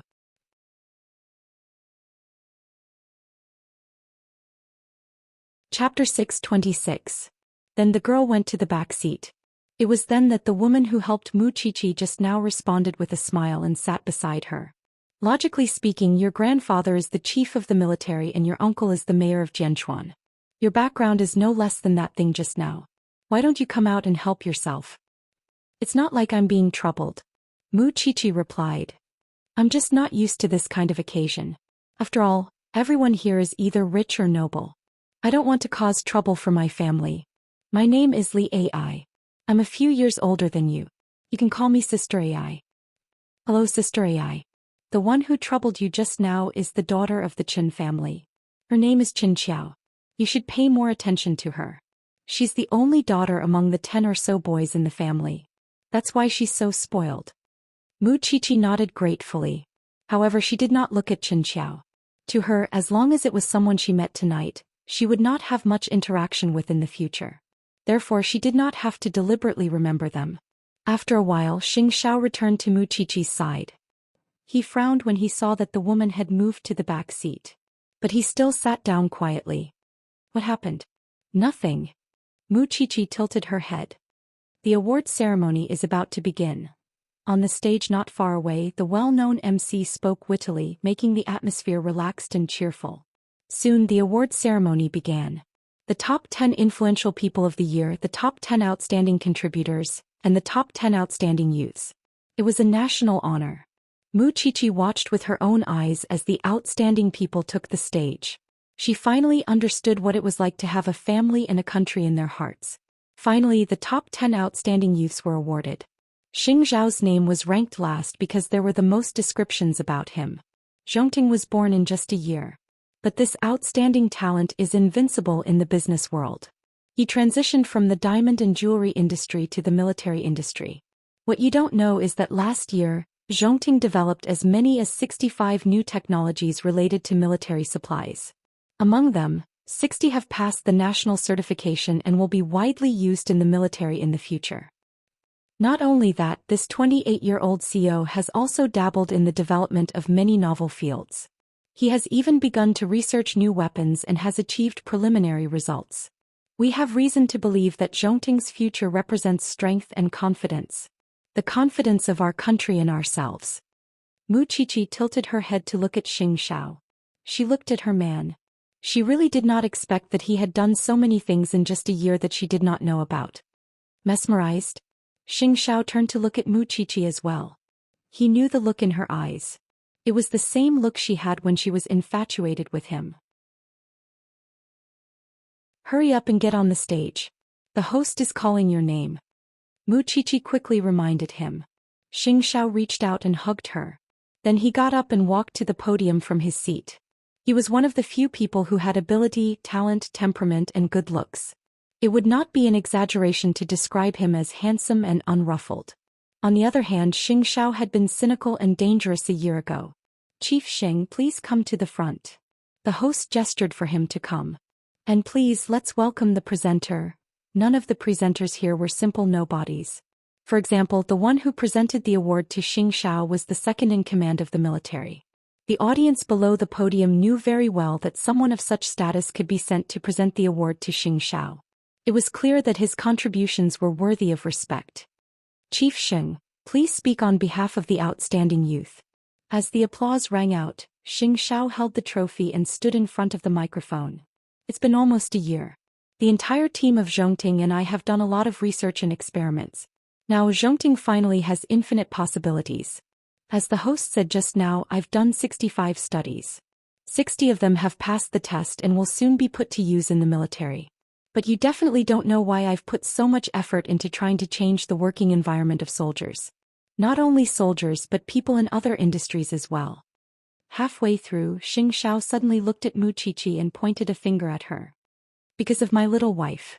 Ever since she became a forensic doctor, she had to deal with all kinds of corpses every day. There's always an unbearable smell on her. That's why I thought if there's any way to stop her from being troubled by that problem. And because of my understanding of her, I started thinking about various industries, and it's also because of those thoughts that I've put in a lot of research. My wife's existence makes me feel the weight of my responsibility. I also hope that my ability can really be used by society. After hearing that, the host couldn't help asking, Chief Xing, did you tell your little wife about the research you've done? Xianxia shook his head. She goes to school during the day and interns at the police station at night. Sometimes she's called out for field work in the middle of the night. I can see that you seem to support her career. At the mention of Muqiqi, the audience below the podium could clearly feel Xianxia's face softening. She's not just young. She's petite too. But she has a soul. To me she's my equal. Xianxia answered seriously. A person's true value is to contribute to society. Seeing her little body working hard every day to find the murderer, I, as her husband, would certainly be more disciplined than her. Then it seems that Mrs. Xing has contributed a lot to Zhongting's greatness. Muqiqi looked at Xianxia from among the crowd. Xianxia was also among the crowd looking at Muqiqi. The couple's eyes were shining like stars. It was fine if others did not understand. As long as they understood each other, they would have the whole world. Then Xianxia walked down the podium step by step and returned to Muqiqi's side. Muqiqi looked at him, her heart softening. You never told me about this. I thought I was just a mischievous burden to you. You never see how much influence you have on me. Didn't I tell you before? You don't have to do anything when you stay by my side. I know how to absorb nutrients from you.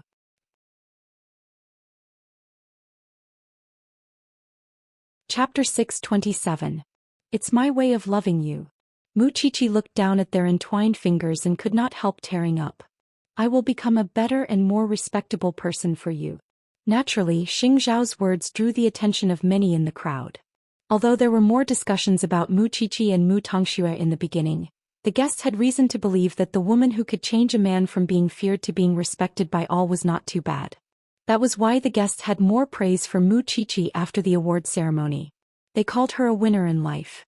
She had such a successful husband, such a perfect love, and such an interesting soul. Even the guests began to use Muqiqi as a role model in front of their children. They were even much friendlier when they struck up a conversation with Muqiqi. That was why Xianxia had said those words on the podium. Her already had everything, but she still wanted to be a student and a forensic assistant at the same time. That was a resounding slap to the uneducated rich second generations. Soon the couple entered the hall where they could enjoy the performances. Since it was a state banquet, the program was a little boring and the couple spent the entire hour chatting. Then it was time for the main event. The state banquet. As the guests entered the banquet hall one after another, Secretary He walked up to Xianxia and clapped him on the shoulder. You scared me so much that I broke out in a cold sweat. But after thinking about it, the main reason is that I did not trust you enough. I thought that young people are impatient and you are such a hot-blooded man. Still, I think I can rest easy after seeing your performance tonight. You've matured quite a lot, brother. How else would Secretary He entrust me with such an important task? Xianxia chuckled. You're now someone the second in command of the army has taken a liking to. He was just praising you and soon you won't need me anymore. Secretary He smiled mysteriously. Still, I know you're a loyal kid, which is why I'm not afraid of you tearing me down. Come, let's find a seat and talk while we eat. The president is here. Did you guys see him? Muqiqi looked into the crowd and saw the person she usually only saw on TV. Now he was under heavy protection. She was also someone who had met the president. Then Muqiqi was about to sit down when Li Ai called her from behind. Muqiqi. Muqiqi turned to look at Li Ai, her face clearly puzzled. Li Ai pointed at a certain part of her body in embarrassment, meaning that her relative must have come to ask Muqiqi if she had that thing on such an important occasion. Muqiqi shook her head. This was not the time for her relatives, but she still grabbed hold of a passing waiter and asked him to think of a solution. This could be considered as repaying Lin Wan for helping her out just now. But just as she turned around to sit next to Xianxia, she was suddenly tripped by a passerby. Muqiqi lost her balance and fell to the side. Fortunately, Xianxia caught her in time. Muqiqi blushed as she leaned into her man's arms. What? Do you want to embarrass yourself at the state banquet? Muqiqi shook her head. That's what I'm most afraid of, so I was very reserved the whole night. What are you afraid of? You fell down, but didn't I catch you? At most we will embarrass ourselves together. When Muqiqi focused her gaze, she realized that Xianxia was holding her hand, while the guests around them were all staring at them with smiles on their faces. Hurry up and sit back down. Brother, if Muqiqi is not young, you would really be laughed at. Secretary He laughed. But you can't stop little sister-in-law from being young and energetic. Seems that most people can understand you now. I've told you. That's the only treasure I have. Xianxia watched as Mu Qiqi said that before resuming his conversation with Secretary He. Just then Qin Xiao brought her grandfather to Xianxia and Mu Qiqi's table. From their expressions, it seemed that they did not come with good intentions. Shameless brat. You still have a long way to go. How dare you be so arrogant now? With that, Grandpa Xing deliberately arranged for Qin Xiao to sit next to Mu Qiqi. You sit here. I want to see who dares to bully you. Qin Xiao gave Mu Qiqi a smug look.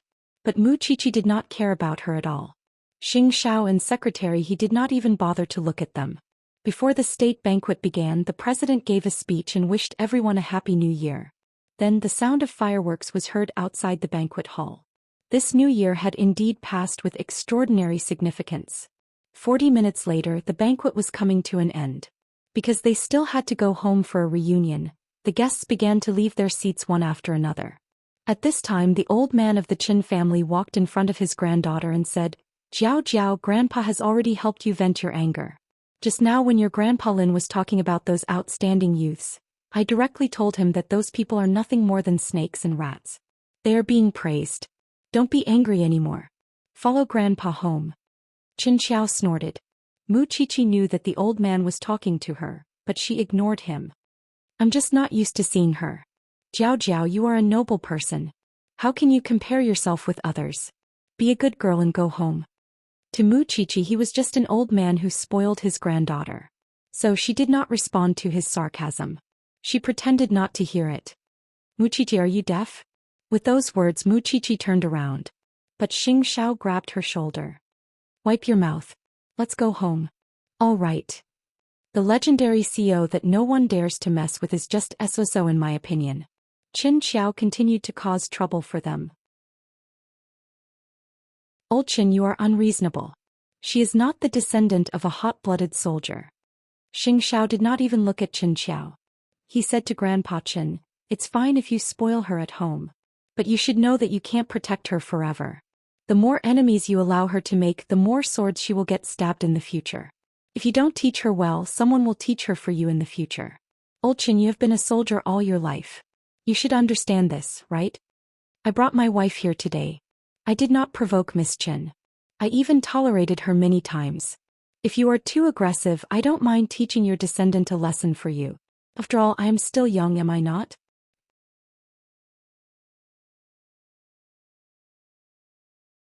Chapter 628. What an arrogant brat. What an arrogant tone. Grandpa Qin snorted. "But my granddaughter is born to be pampered. She is not someone that a bunch of merchants like you could compare to. Miss Chen's pampering is only in the eyes of the Qin family. Outsiders might not spoil her as well."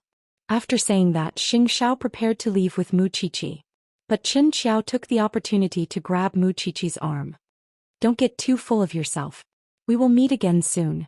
Mu Qiqi pushed her away when she saw Qin Xiao pestering her.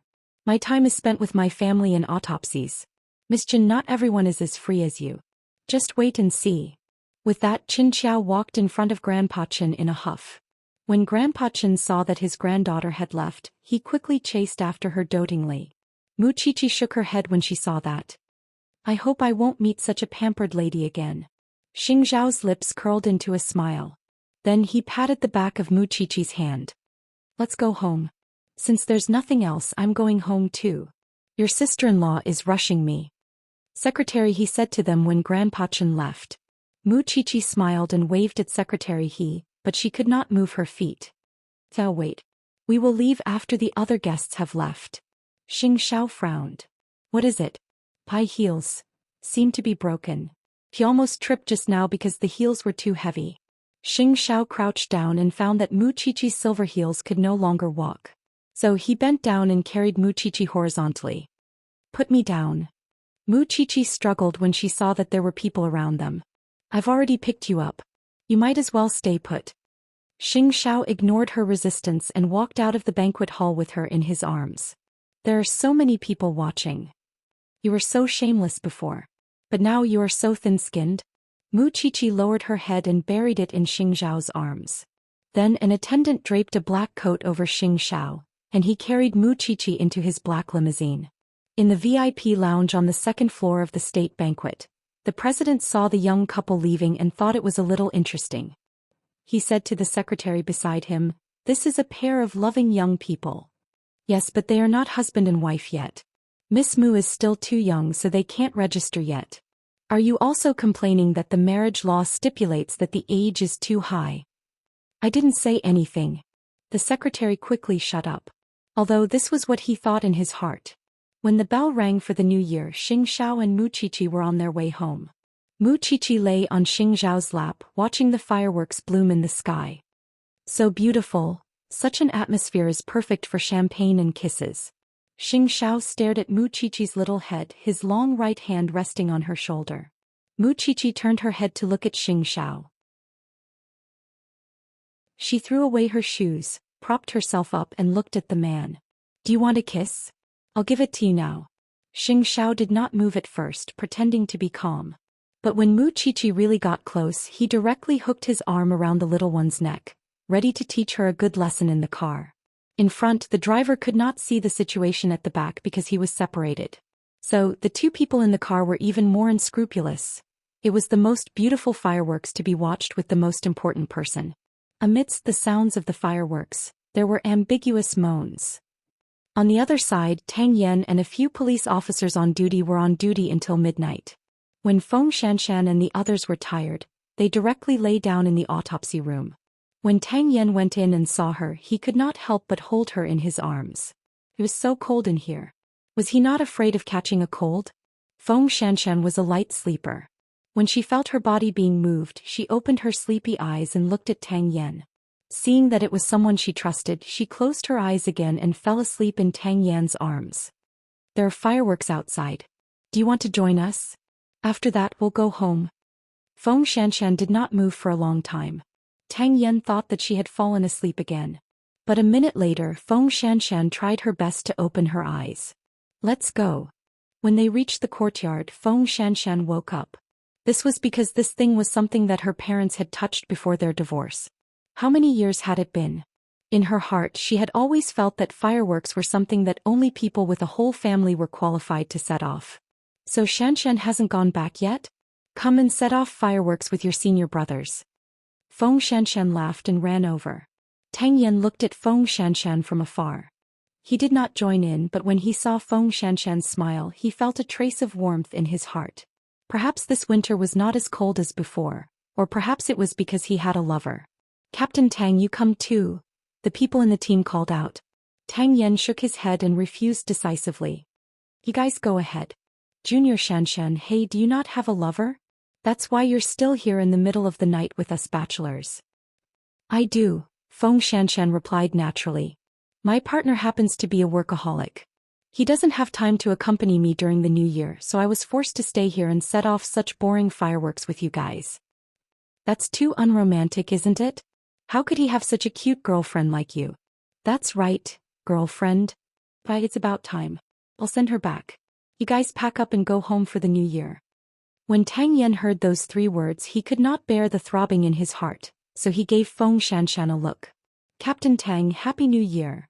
After the two of them waved at Tang Yan with a smile, Tang Yan left with Feng Xianxian. However, when she saw Tang Yan driving, Feng Xianxian reminded him subconsciously, "We're not in a hurry to go home.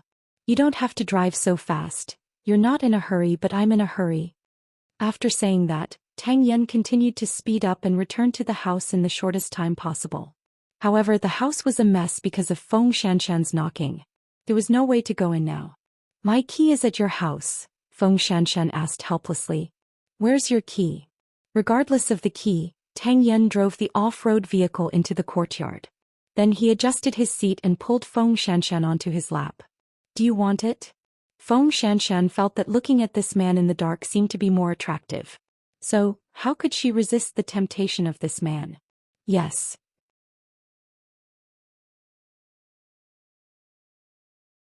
Chapter 629. As soon as she finished speaking, Tang Yan's kiss was like a shower.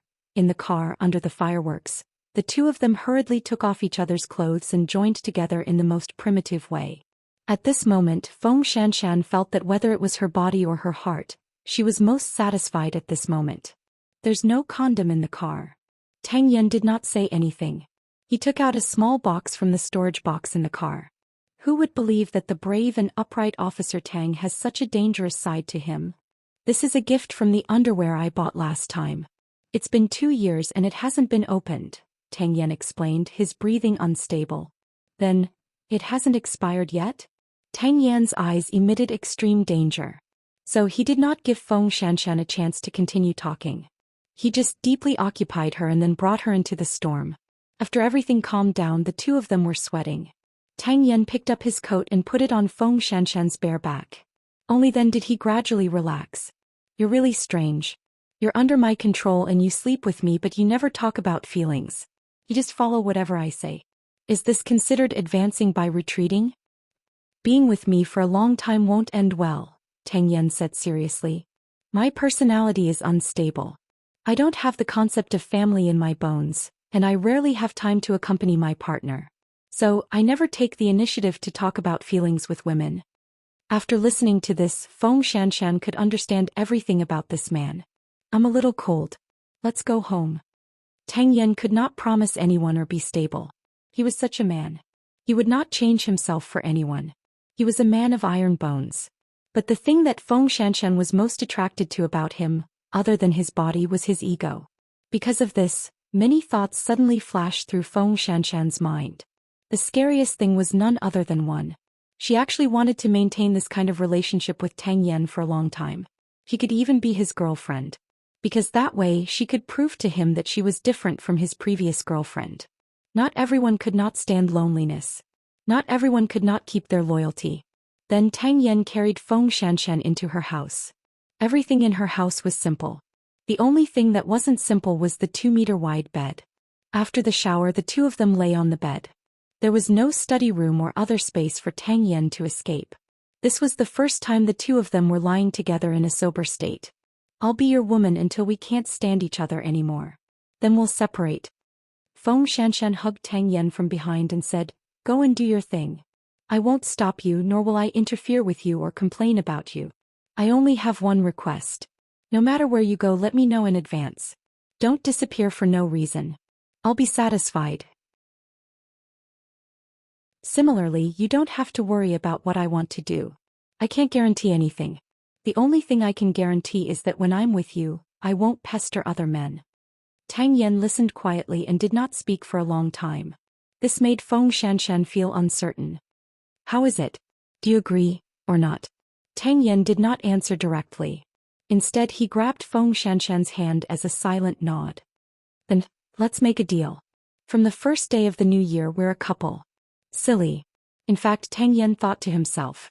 From the moment she asked him to care about him, he had already made up his mind. The only good thing about the two of them being together was, Xianxia was a forensic doctor and he was a police officer. So they did not need to not see each other for 3 to 5 days, and Xianxia could understand his work. Even so, I still hope that you can keep our relationship a secret. I don't want it to be too embarrassing when we break up in the future. Although Tang Yan did not think that they would break up, he still agreed to Xianxia's request. What if he sacrificed himself one day? That night, all the houses were lit up. Everyone was reunited, including the Liu family. Lin Mu, and also took a break and returned to the Liu family to spend a warm new year with Liu Xianxian. But on the eve of dawn, Liu Xianxian found that the man who was supposed to be sleeping beside her was standing by the bed, deep in thought. She thought about it and felt that Lin Mu and might still be missing everything about the Lin family. Do you want me to go back with you to take a look? Hearing Liu Xianxian's voice, Lin Mu and turned around and was a little apologetic. Did I wake you up? I can't sleep well without you by my side. Liu Xianxian got up and hugged Lin Mu, and from behind. Although I know that your grandfather will not accept me, I really don't want you to have any regrets in the depths of my heart.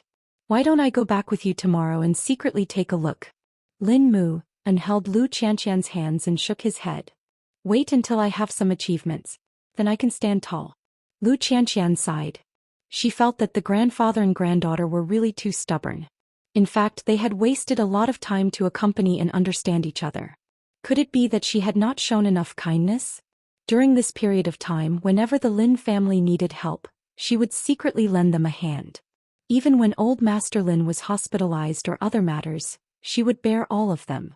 Perhaps her fawning actions were still beneath old Master Lin's notice. So she could only be patient and continue waiting.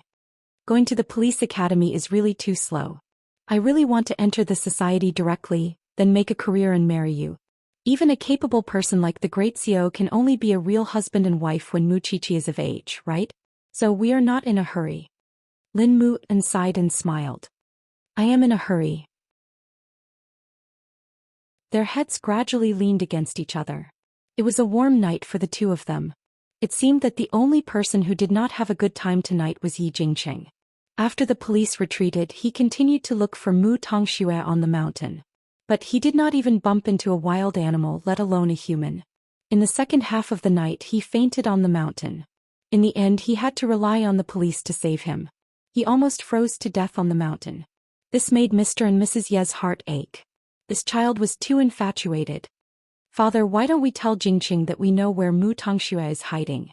Then he won't have to continue looking for her. Look at how much effort he has put in to find her. But, are you willing to let Mu Tongxue become your daughter-in-law? Papa Yi asked. Mama Yi shook her head. I was afraid that the child would become like this. So I planned to get rid of Mu Tongxue before he came back. But I didn't expect him to be so stubborn. Mu Tongxue doesn't have him in her heart.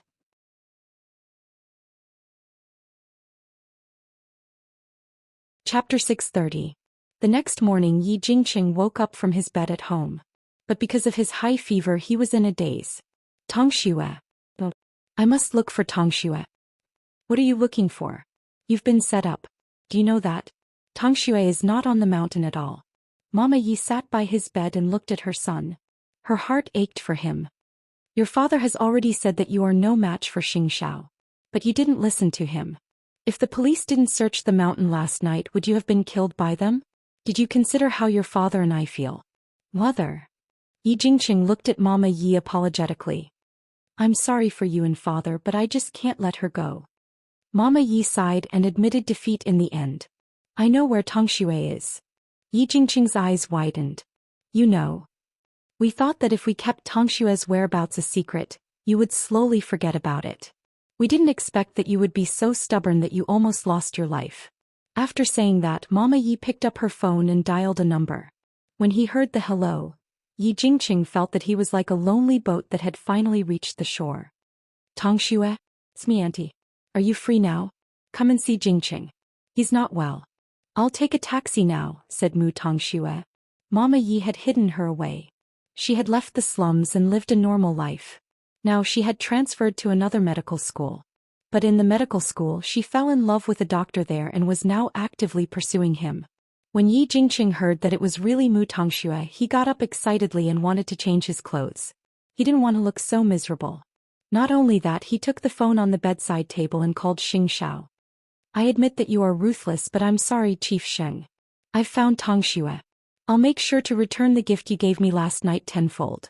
Similarly, now that Tongxue is back, I'm afraid Mu Qiqi's life will not be easy anymore.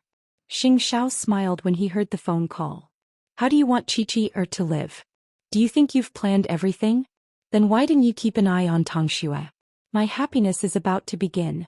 I will make Tongxue 100 times better than Mu Qiqi. As for that little forensic doctor of yours, she can stand aside. Such senseless threats did not trigger any sense of danger in Xianxia. Perhaps Yi Jingqing's brain was damaged last night on the mountain. Mu Qiqi watched as Xianxia answered the phone by the window. She propped herself up and asked, Who is it? So early. Yi Jingqing said that he found Mu Tongxue. He really found it? It's definitely not on the mountain. I'll get Suche to check immediately. Xianxia pinched Mu Qiqi's nose.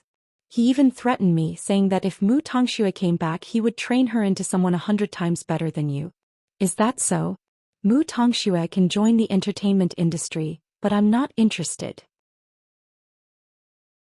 She's good at acting, but her brain isn't good enough. Mu Qiqi said confidently. Was Mu Tongxue still a threat to her? Not for a long time. Xianxia was very satisfied with Mu Qiqi's confidence. He carried her and got up. Hurry up and pack up. We're going to the Shin family for New Year's greetings. What about the Xing family? Mu Qiqi raised an eyebrow. We'll talk about it when the old man summons us. Mu Qiqi knew that her man was just being stubborn. Yesterday afternoon, I asked Mommy to prepare some gifts for New Year's greetings. We'll go to the hospital and Secretary He's house to visit sister-in-law. Xianxia did not say anything. He let Mu Qiqi do whatever she wanted. She was becoming more and more like the wife of a CEO. She already knew how to consider the ways of the world. Half an hour later, Mu Tongxue took a taxi to Yi Mansion, which she had not seen for a long time.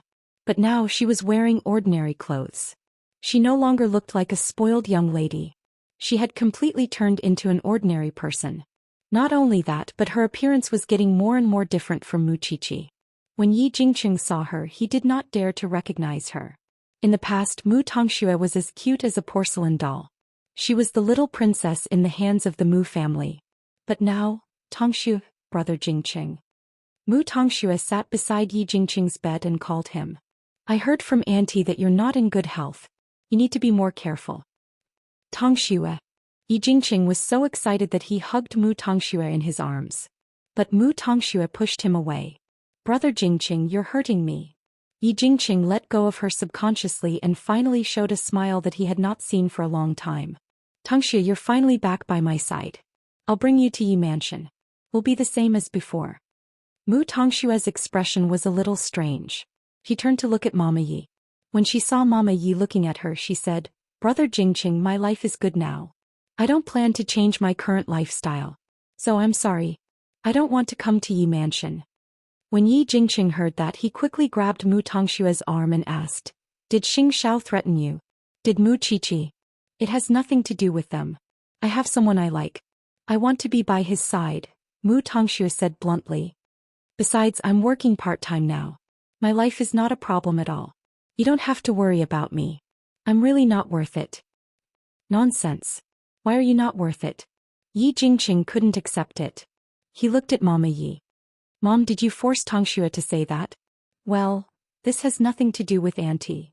Then Mu Tongxue took out the photo of the doctor. He's my teacher. I really like him and want to be with him. Brother Jingqing, let bygones be bygones. I'm fine now. I don't want to be disturbed by anyone anymore. Have a good rest today. I'll come to see you when I'm free. Tongxue, don't go. Yi Jingqing grabbed Mu Tongxue's arm. I like you so much. How can you abandon me and fall in love with someone else?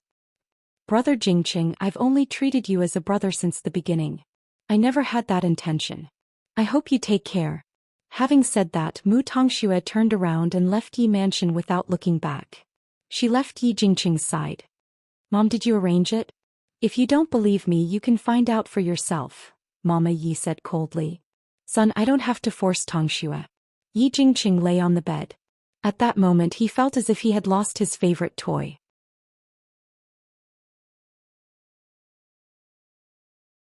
Chapter 631.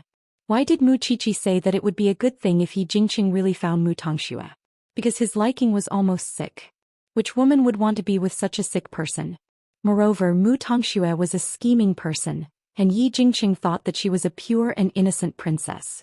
If Yi Jingqing saw Mu Tongxue's dark side, his psychological defense would definitely collapse. Sure enough, they had just reunited. After that, Su Che went to investigate Mu Tongxue's whereabouts.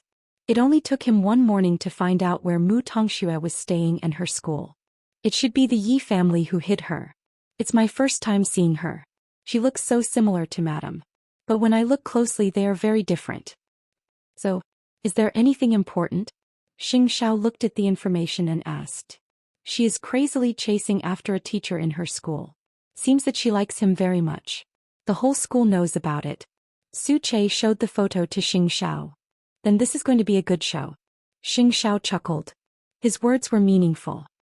That morning, Tang Yan and Feng Shanshan did not go to the police station because Tang Yan had applied for leave. However, before they slept until noon, Tang Yan received a call from the chief. There was a murder case at Hongwen University and it had been transferred to the criminal investigation team. Seeing Tang Yan getting up, Feng Shanshan asked him, Didn't you say that you are not going to work? There is a case.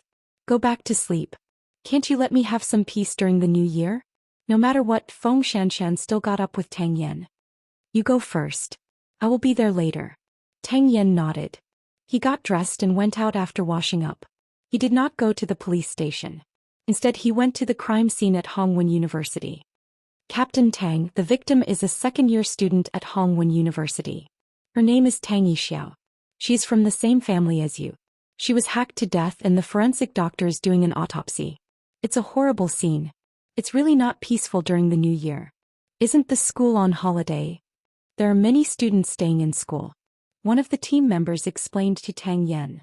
The body was found by the cleaning lady. According to her memory, the last time the washroom was cleaned was yesterday morning. No one found out during this period of time.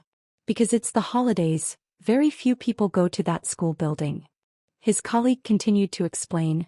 Oh right, there's a Hongwen medical school behind it. Tang Yan nodded and went to the scene. Seeing the victim lying miserably on the bathroom floor, he sighed and asked the forensic doctor, "Is there any result?" "Captain Tang, you might have to call the professor. I'm new here. I'm not very experienced." The young forensic doctor's mind went blank when he saw Tang Yan. However, Tang Yan knew that his uncle had gone abroad to see his daughter. He was not here at all. So he turned around and started calling the other forensic doctors in the police force. Mu Qiqi received it too. She just didn't expect it to be so scary during the new year. When Xianxia saw how concerned she was about the case, he knew that her heart must have flown over. He said, "I'll pick you up at the hospital at 5 in the afternoon. At 7 in the evening we'll go to the He family's house." Mu Qiqi hugged his arm and rubbed it. "I knew you understand me. Let Su Che send you there. There's no need. Didn't you just say that the murder happened at Hongwen University?" "Su Che is going there too," Xianxia said as he pinched her nose. Mu Qiqi frowned. She didn't understand until Xianxia explained. The school that Mu Tongxue is studying at now is a branch of Hongwen University. Mu Qiqi knew that her man was investigating Mu Tongxue's case, so she nodded. "I got it." No matter what Xianxiao's motive was, it was all for her. Mu Qiqi didn't think much about it. She got into Su Che's car and went to Hongwen University. At this time, Feng Xianxian also arrived at the scene. "Isn't there a forensic doctor here?" Mu Qiqi looked at the forensic doctor in the white coat and said, "And where are the professor and the other seniors?" "The professor went abroad and it's the holidays now. The other forensic doctors can't leave for the time being." Feng Xianxian explained for Tang Yan.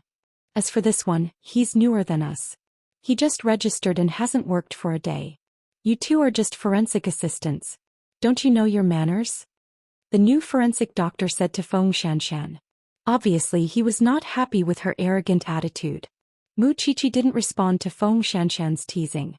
She walked to the new forensic doctor and said, "Senior, did you encounter any trouble?" The new forensic doctor glanced at the corpse and turned around. It seemed that he was still not used to it. Mu Qiqi glanced at him and pushed him away. Then she and Feng Xianxian squatted on the ground and put on rubber gloves. Then they started the preliminary autopsy. The deceased is a male between 20 to 25 years old. Wait, isn't this a female? The police couldn't help but doubt Mu Qiqi's words. The corpse was slender and fair. He was wearing a woman's clothes and had long hair. No matter how they looked at it, he didn't look like a man. Mu Qiqi showed her Adam's apple to everyone. "Do women look like this?" The police were instantly speechless. It should be a transvestite or gender dysphoria. As she said that, Mu Qiqi continued the autopsy. Other than the slash wounds, there are no other obvious injuries on the body. There are a total of 24 slash wounds. The most fatal one should be on the neck. The main artery was cut, which led to excessive blood loss. According to the livor mortis, the time of death was around 4 to 5 in the morning. This man smoked, and he was a heavy smoker, Feng Xianxian added. He also liked to put on makeup. I just don't know if the people around him know that he's actually a man. Are you sure it's because of excessive blood loss? We still need to do a poison test to rule it out, Mu Qiqi said. So, we have to wait until we get back to the station for a detailed report. If Captain Tang thinks that we need a more professional forensic doctor to do the examination, we can contact our teacher or go to another station to find someone. No need. I trust you, Tang Yan said. After saying that, he glanced at the new forensic doctor. When the new forensic doctor saw that, he could only turn his head away awkwardly. He couldn't even compare to two sophomores. Forensic Dr. Qin, don't take it to heart. These two are the professor's proud disciples. They have been through many battles. The police tried to comfort him. Then are they still in charge of the autopsy? Of course, it's your job, senior. Muqiqi smiled. Feng Xianxian couldn't help but look at Muqiqi. It seemed that she wanted to teach the new forensic doctor a lesson. By the way, is Hongwen's medical school behind this? Muqiqi asked the other seniors in the team. Yes, that's Hongwen's medical school. Why are you asking? Muqiqi pointed at her face and answered Feng Xianxian. That person is inside.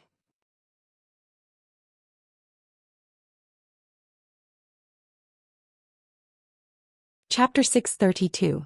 I know what you are thinking. But I'm sorry. I don't want it to go as you wish. Feng Xianxian made a disdainful gesture and turned to Tang Yan. Let's go back to the police station first.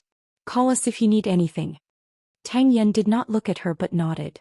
When the two of them walked away, he said to the new forensic doctor, I want to see the toxicology report tonight. The new forensic doctor did not know how much of a workaholic Tang Yan was. He just nodded blindly. Feng Xianxian and Muqiqi looked at each other and smiled. They were afraid that the new forensic doctor would have to suffer a little in the police station. Several people carried the body out of the school building. Because of the murder, the whole building was now completely cordoned off. However, there were still a lot of students watching. Muqiqi looked at them and understood that she had to solve the case as soon as possible. Otherwise, the students would not feel at ease staying in the school because of the panic. However, some people did not come to see the case. They came to see Muqiqi. So that's Muqiqi.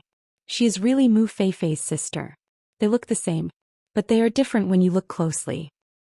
Why are you comparing? Muqiqi is also a second-year student, but now she has appeared at the scene of a murder to do an autopsy. Although the two of them look very similar, Muqiqi is Xing Zhao's woman after all. The confidence and arrogance she has is different. We have seen a celebrity, haven't we? Feng Xianxian heard many students looking at Muqiqi along the way. She nudged Muqiqi with her elbow. You're so cool now. Muqiqi looked at her disdainfully and looked at the crowd. Then she saw Mu Tongxue in the crowd. They had not seen each other for more than a year. Time was a good thing. Could make people forget a lot of things. Then Feng Xianxian also noticed the girl in the crowd. Wasn't this the scene she was looking forward to? Muqiqi glanced at Feng Xianxian. Then she took off her white gloves and threw them to Feng Xianxian. Then she walked toward Mu Tongxue. It was only then that the students around them noticed that Mu Tongxue was there to watch the commotion. She must have heard about the incident and hence came to watch. It's strange that you didn't hide when you saw me. Muqiqi said to Mu Tongxue. What happened to you yesterday caused a huge uproar and made me the focus of online violence. But now you're willing to show up. That's not what I did. Of course, I won't break my current life for you. Mu Tongxue said calmly. I'm not that kind to stand up for you. If you don't come out, will no one in your nursing school know about this? You don't need to know that. Since Mama Yi wanted to hide it from Yi Jingqing, she would, of course, communicate with the school. She would pretend that Mu Tongxue did not exist in this world. Moreover, when she first entered the school, she had changed Mu Feifei's name. So before the incident broke out, almost no one paid attention to her. Everyone only knew that she was a quiet student who liked her teacher. Then what are you doing now? I know. Once the Yi family finds me, it means that the crown prince will find me soon. I don't want to be your enemy now, so I'm here to show my stance. I know that as long as I'm not a threat to you, the crown prince won't do anything to me, Mu Tongxue said honestly. You don't have the time to do anything to me, do you? Yi Jingqing has caused me a lot of trouble because of you. He's the one who caused you to fake your death. You should know this, right? Mu Tongxue, you're still as selfish as before. Sister, I have nothing now. I can only rely on myself. You really don't have to destroy me. Look at the gap between us. I just want to be an ordinary person now. Please let me go. Did I say anything? Muqiqi snorted. If you want to live under the sun, don't do those dirty things. This is my last advice to you. After that, Muqiqi turned to Feng Xianxian and said, Let's go. That's it? You were forced into a corner 2 days ago. I thought you would slap the main character when you saw her. But she didn't do it. What's wrong with me slapping her? Do you want to be in the headlines and accuse me of abusing my sister?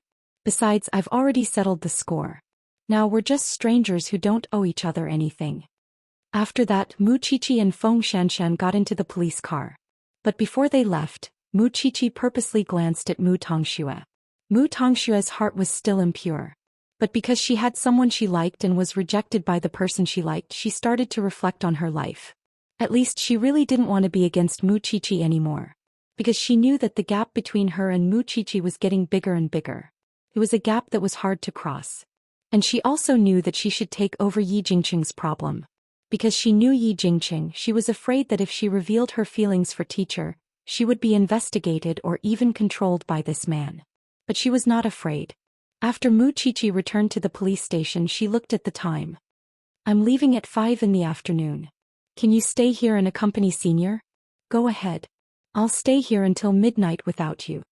Feng Xianxian shook her head helplessly. Waiting for your family? Mu Qiqi raised an eyebrow. Don't say it out loud if you know. It's boring. Mu Qiqi chuckled and did not lecture Feng Xianxian. There was still some time left. She wanted to see if this new senior brother had learned his anatomy skills well. The two of them wanted to help, but the new forensic doctor felt that he was embarrassed at the scene just now, so he rejected Mu Qiqi and Feng Xianxian's help. You two can stand aside. I'll do it myself. Okay, you can do it yourself. Mu Qiqi nodded. But when the two of them moved away from the corpse, Mu Qiqi saw something that looked like a rash on the left side of the corpse's arm. So when the senior was about to cut the corpse, Mu Qiqi stopped him. Don't move first. What do you want? The new forensic doctor was a little impatient. Why don't you do it? If you don't want to be infected by HIV, you better not move first. Mu Qiqi looked at the new forensic doctor and said, I suggest you do a blood test first. What nonsense are you talking about? See for yourself. Mu Qiqi pried open the corpse's arm and showed him the rash. Although we can't rule out the possibility of eczema or other skin diseases, people infected with HIV will also have this kind of rash in the early stages. And HIV can still reproduce and infect people within 10 hours of death. If you don't believe me, you can do a blood test yourself.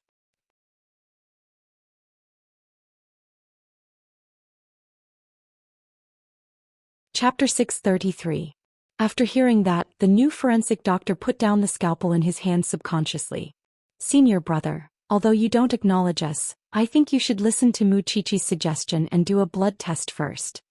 I know. After all, it was related to him. So, the new forensic doctor immediately collected the blood sample of the deceased for a blood test. Mu Qiqi gestured to Feng Xianxian. This forensic doctor might be a little incompetent. She didn't know who put him in, so she asked her to keep an eye on him. Otherwise, if they missed the test, it would affect Tang Yan's judgment. Don't worry, just go. The two of them had been working in the laboratory for a long time. Why would they be afraid that they couldn't control the new forensic doctor? Su Che came to pick them up and Mu Qiqi got into the car. But she didn't expect her man to be in the car too. Xianxia reached out his hand, but Mu Qiqi stopped him. I stayed in the bathroom for a long time today. I don't like the smell. Is there any smell on your body that I haven't smelled before? Xianxia snorted. I saw Mu Tongxue at Hongwen University today. She begged me to let her go. Mu Qiqi took off her coat and jumped into Xianxiao's arms. She stared at his chin and asked, What do you think? Didn't you want to watch the drama between her and Yi Jingqing? You didn't even watch the drama. Of course I won't do anything, said Xianxia. Am I that free in your eyes? Of course I can let Mu Tongxue go. But Yi Jingqing, he must lose his reputation and beg for mercy. Only then could Yi Jingqing repay the pain that Xiaoqi had suffered in the past. In order to achieve this goal, he would not hesitate to add fuel to the fire from behind. After changing her clothes at home, Mu Qiqi accompanied Xianxia to the hospital because Grandpa Xing was still in the hospital. At this time Xing Bowen and Hu Ran were there too. When they saw them, their eyes widened. Xianxia, Grandpa Xing looked at Xianxia and snorted. It was the first day of the new year. However, he understood that Xianxia was at the state banquet last night, so he didn't act coy. The doctor said that you can be discharged after resting for a week. I still need you to inform me, said the old man awkwardly. Unhappy? Then I'm leaving. Come back. Grandpa Xing sighed. Yesterday I was worried that the girl would embarrass herself at the state banquet. I didn't expect her to be so eloquent. She taught those people outside a lesson. I've seen it for myself. There's really nothing for me to worry about the people you teach. The people in the ward couldn't help but laugh when they heard that, especially Xing Bowen. I've already said that this isn't something you should worry about. I'm just scared. Are you afraid that I'll drag Xiaoxiao down? Mu Qiqi continued. Yes, compared to Xiaoxiao, I'm just a pile of cow dung. But since he's already a flower, there's nothing I can do. You have to accept your fate. Besides, are you the only one who cares about your grandson? I will also feel sorry for my husband. Are you married? That's what I call my husband. Yes. Mu Qiqi raised the ring on her finger and said, It's registered abroad. We're officially husband and wife. After hearing what she said, old Xing laughed. How impudent. The family argued in the ward, but their hearts were warm. They were used to opposing each other. They didn't know how to get along with each other, so they could only be awkward. Since Zhongting has developed to this point, I can't ask you to return to Huangyao. I guess you won't like it. But I'm still worried about third brother. Grandpa, do you have no confidence in me? Grandpa Xing looked at Xing Bowen seriously. Although he didn't mention Xing Kai these days, everyone knew that he and Gu Xiling were not easy to deal with. Even if they didn't do anything now, it didn't mean they would behave themselves in the future. It's not that I don't have confidence in you. I'm just afraid that you'll be too soft-hearted and not as ruthless as those wolves, tigers and leopards. Grandpa Xing propped himself up on the bed and said, I've been dreaming a few times recently that the Xing family will face a great catastrophe. I'm afraid I won't be able to get through it. It seems that you really don't have confidence in me. Even so, you should believe in eighth brother, right? With his current ability, can't he take care of Huang Yao? Grandpa Xing didn't say anything. After a long silence, he changed the topic. You and Xiao Ran should hurry up and have a child. I won't rush eighth brother since he's still young. Xing Bowen and Hu Ran looked at each other but didn't say anything. But Xing Xiao understood their awkwardness. So when they left, Xing Xiao asked Xing Bowen, You haven't slept with me yet? Maybe it's because of the wrong start. That's why I'm still not feeling it yet, said Xing Bowen. Pure man. Xing Xiao said and left with Mu Qiqi. They still had to go to the next place, Secretary He's house. On the way, Mu Qiqi heard about it and couldn't help laughing. Third brother, do you have a problem in that area? It's been so long but you're still so calm. You don't understand. Xing Xiao glanced at the little one's head and gave her 3 words. What don't I understand? If it's not a relationship that can be exchanged for life, there's no point in sleeping with you, said Xing Xiao. So, you have a relationship that can be exchanged for life? Mu Qiqi caught the main point in Xing Xiao's words and asked. A relationship that can be exchanged for life? Don't you think it's too shallow for you to ask this question? Xing Xiao asked. Mu Qiqi smiled. That's true. Anyway, they were fated to be together for life. Why should she be so pretentious? I know even if you don't tell me. Hearing Mu Qiqi's answer, Xing Xiao was satisfied. He began to stroke her hair. The two of them have too little experience. They can't feel each other in their hearts. That's why they treat each other with respect. But when the two of them really discovered their feelings for each other, it would be a little too late. Who could predict it? In the forensics laboratory, the new forensic doctor received the blood test report and found that the deceased Tang Yixiao was indeed an HIV carrier. So he broke out in a cold sweat. Why did Mu Qiqi come to that conclusion? Actually, it was very easy. Because Tang Yixiao was very likely a transvestite and liked to dress up. Why did he have to be so creative? Wasn't it to attract men's attention? Some of his characteristics were very obvious. He liked to attract people. Of course, this was his private life. No one had the right to interfere. However, because he knew that this person had HIV, the new forensic doctor did not dare to cut him. Feng Xianxia rolled her eyes. I say, senior brother, did you really graduate from forensic science? How dare you work in the criminal investigation team? Of course I am. You're just a student. What do you know? You're tuning in to the Zhou Xian's Legacy YouTube channel. Don't forget to subscribe and join us on this journey to catch the most captivating stories.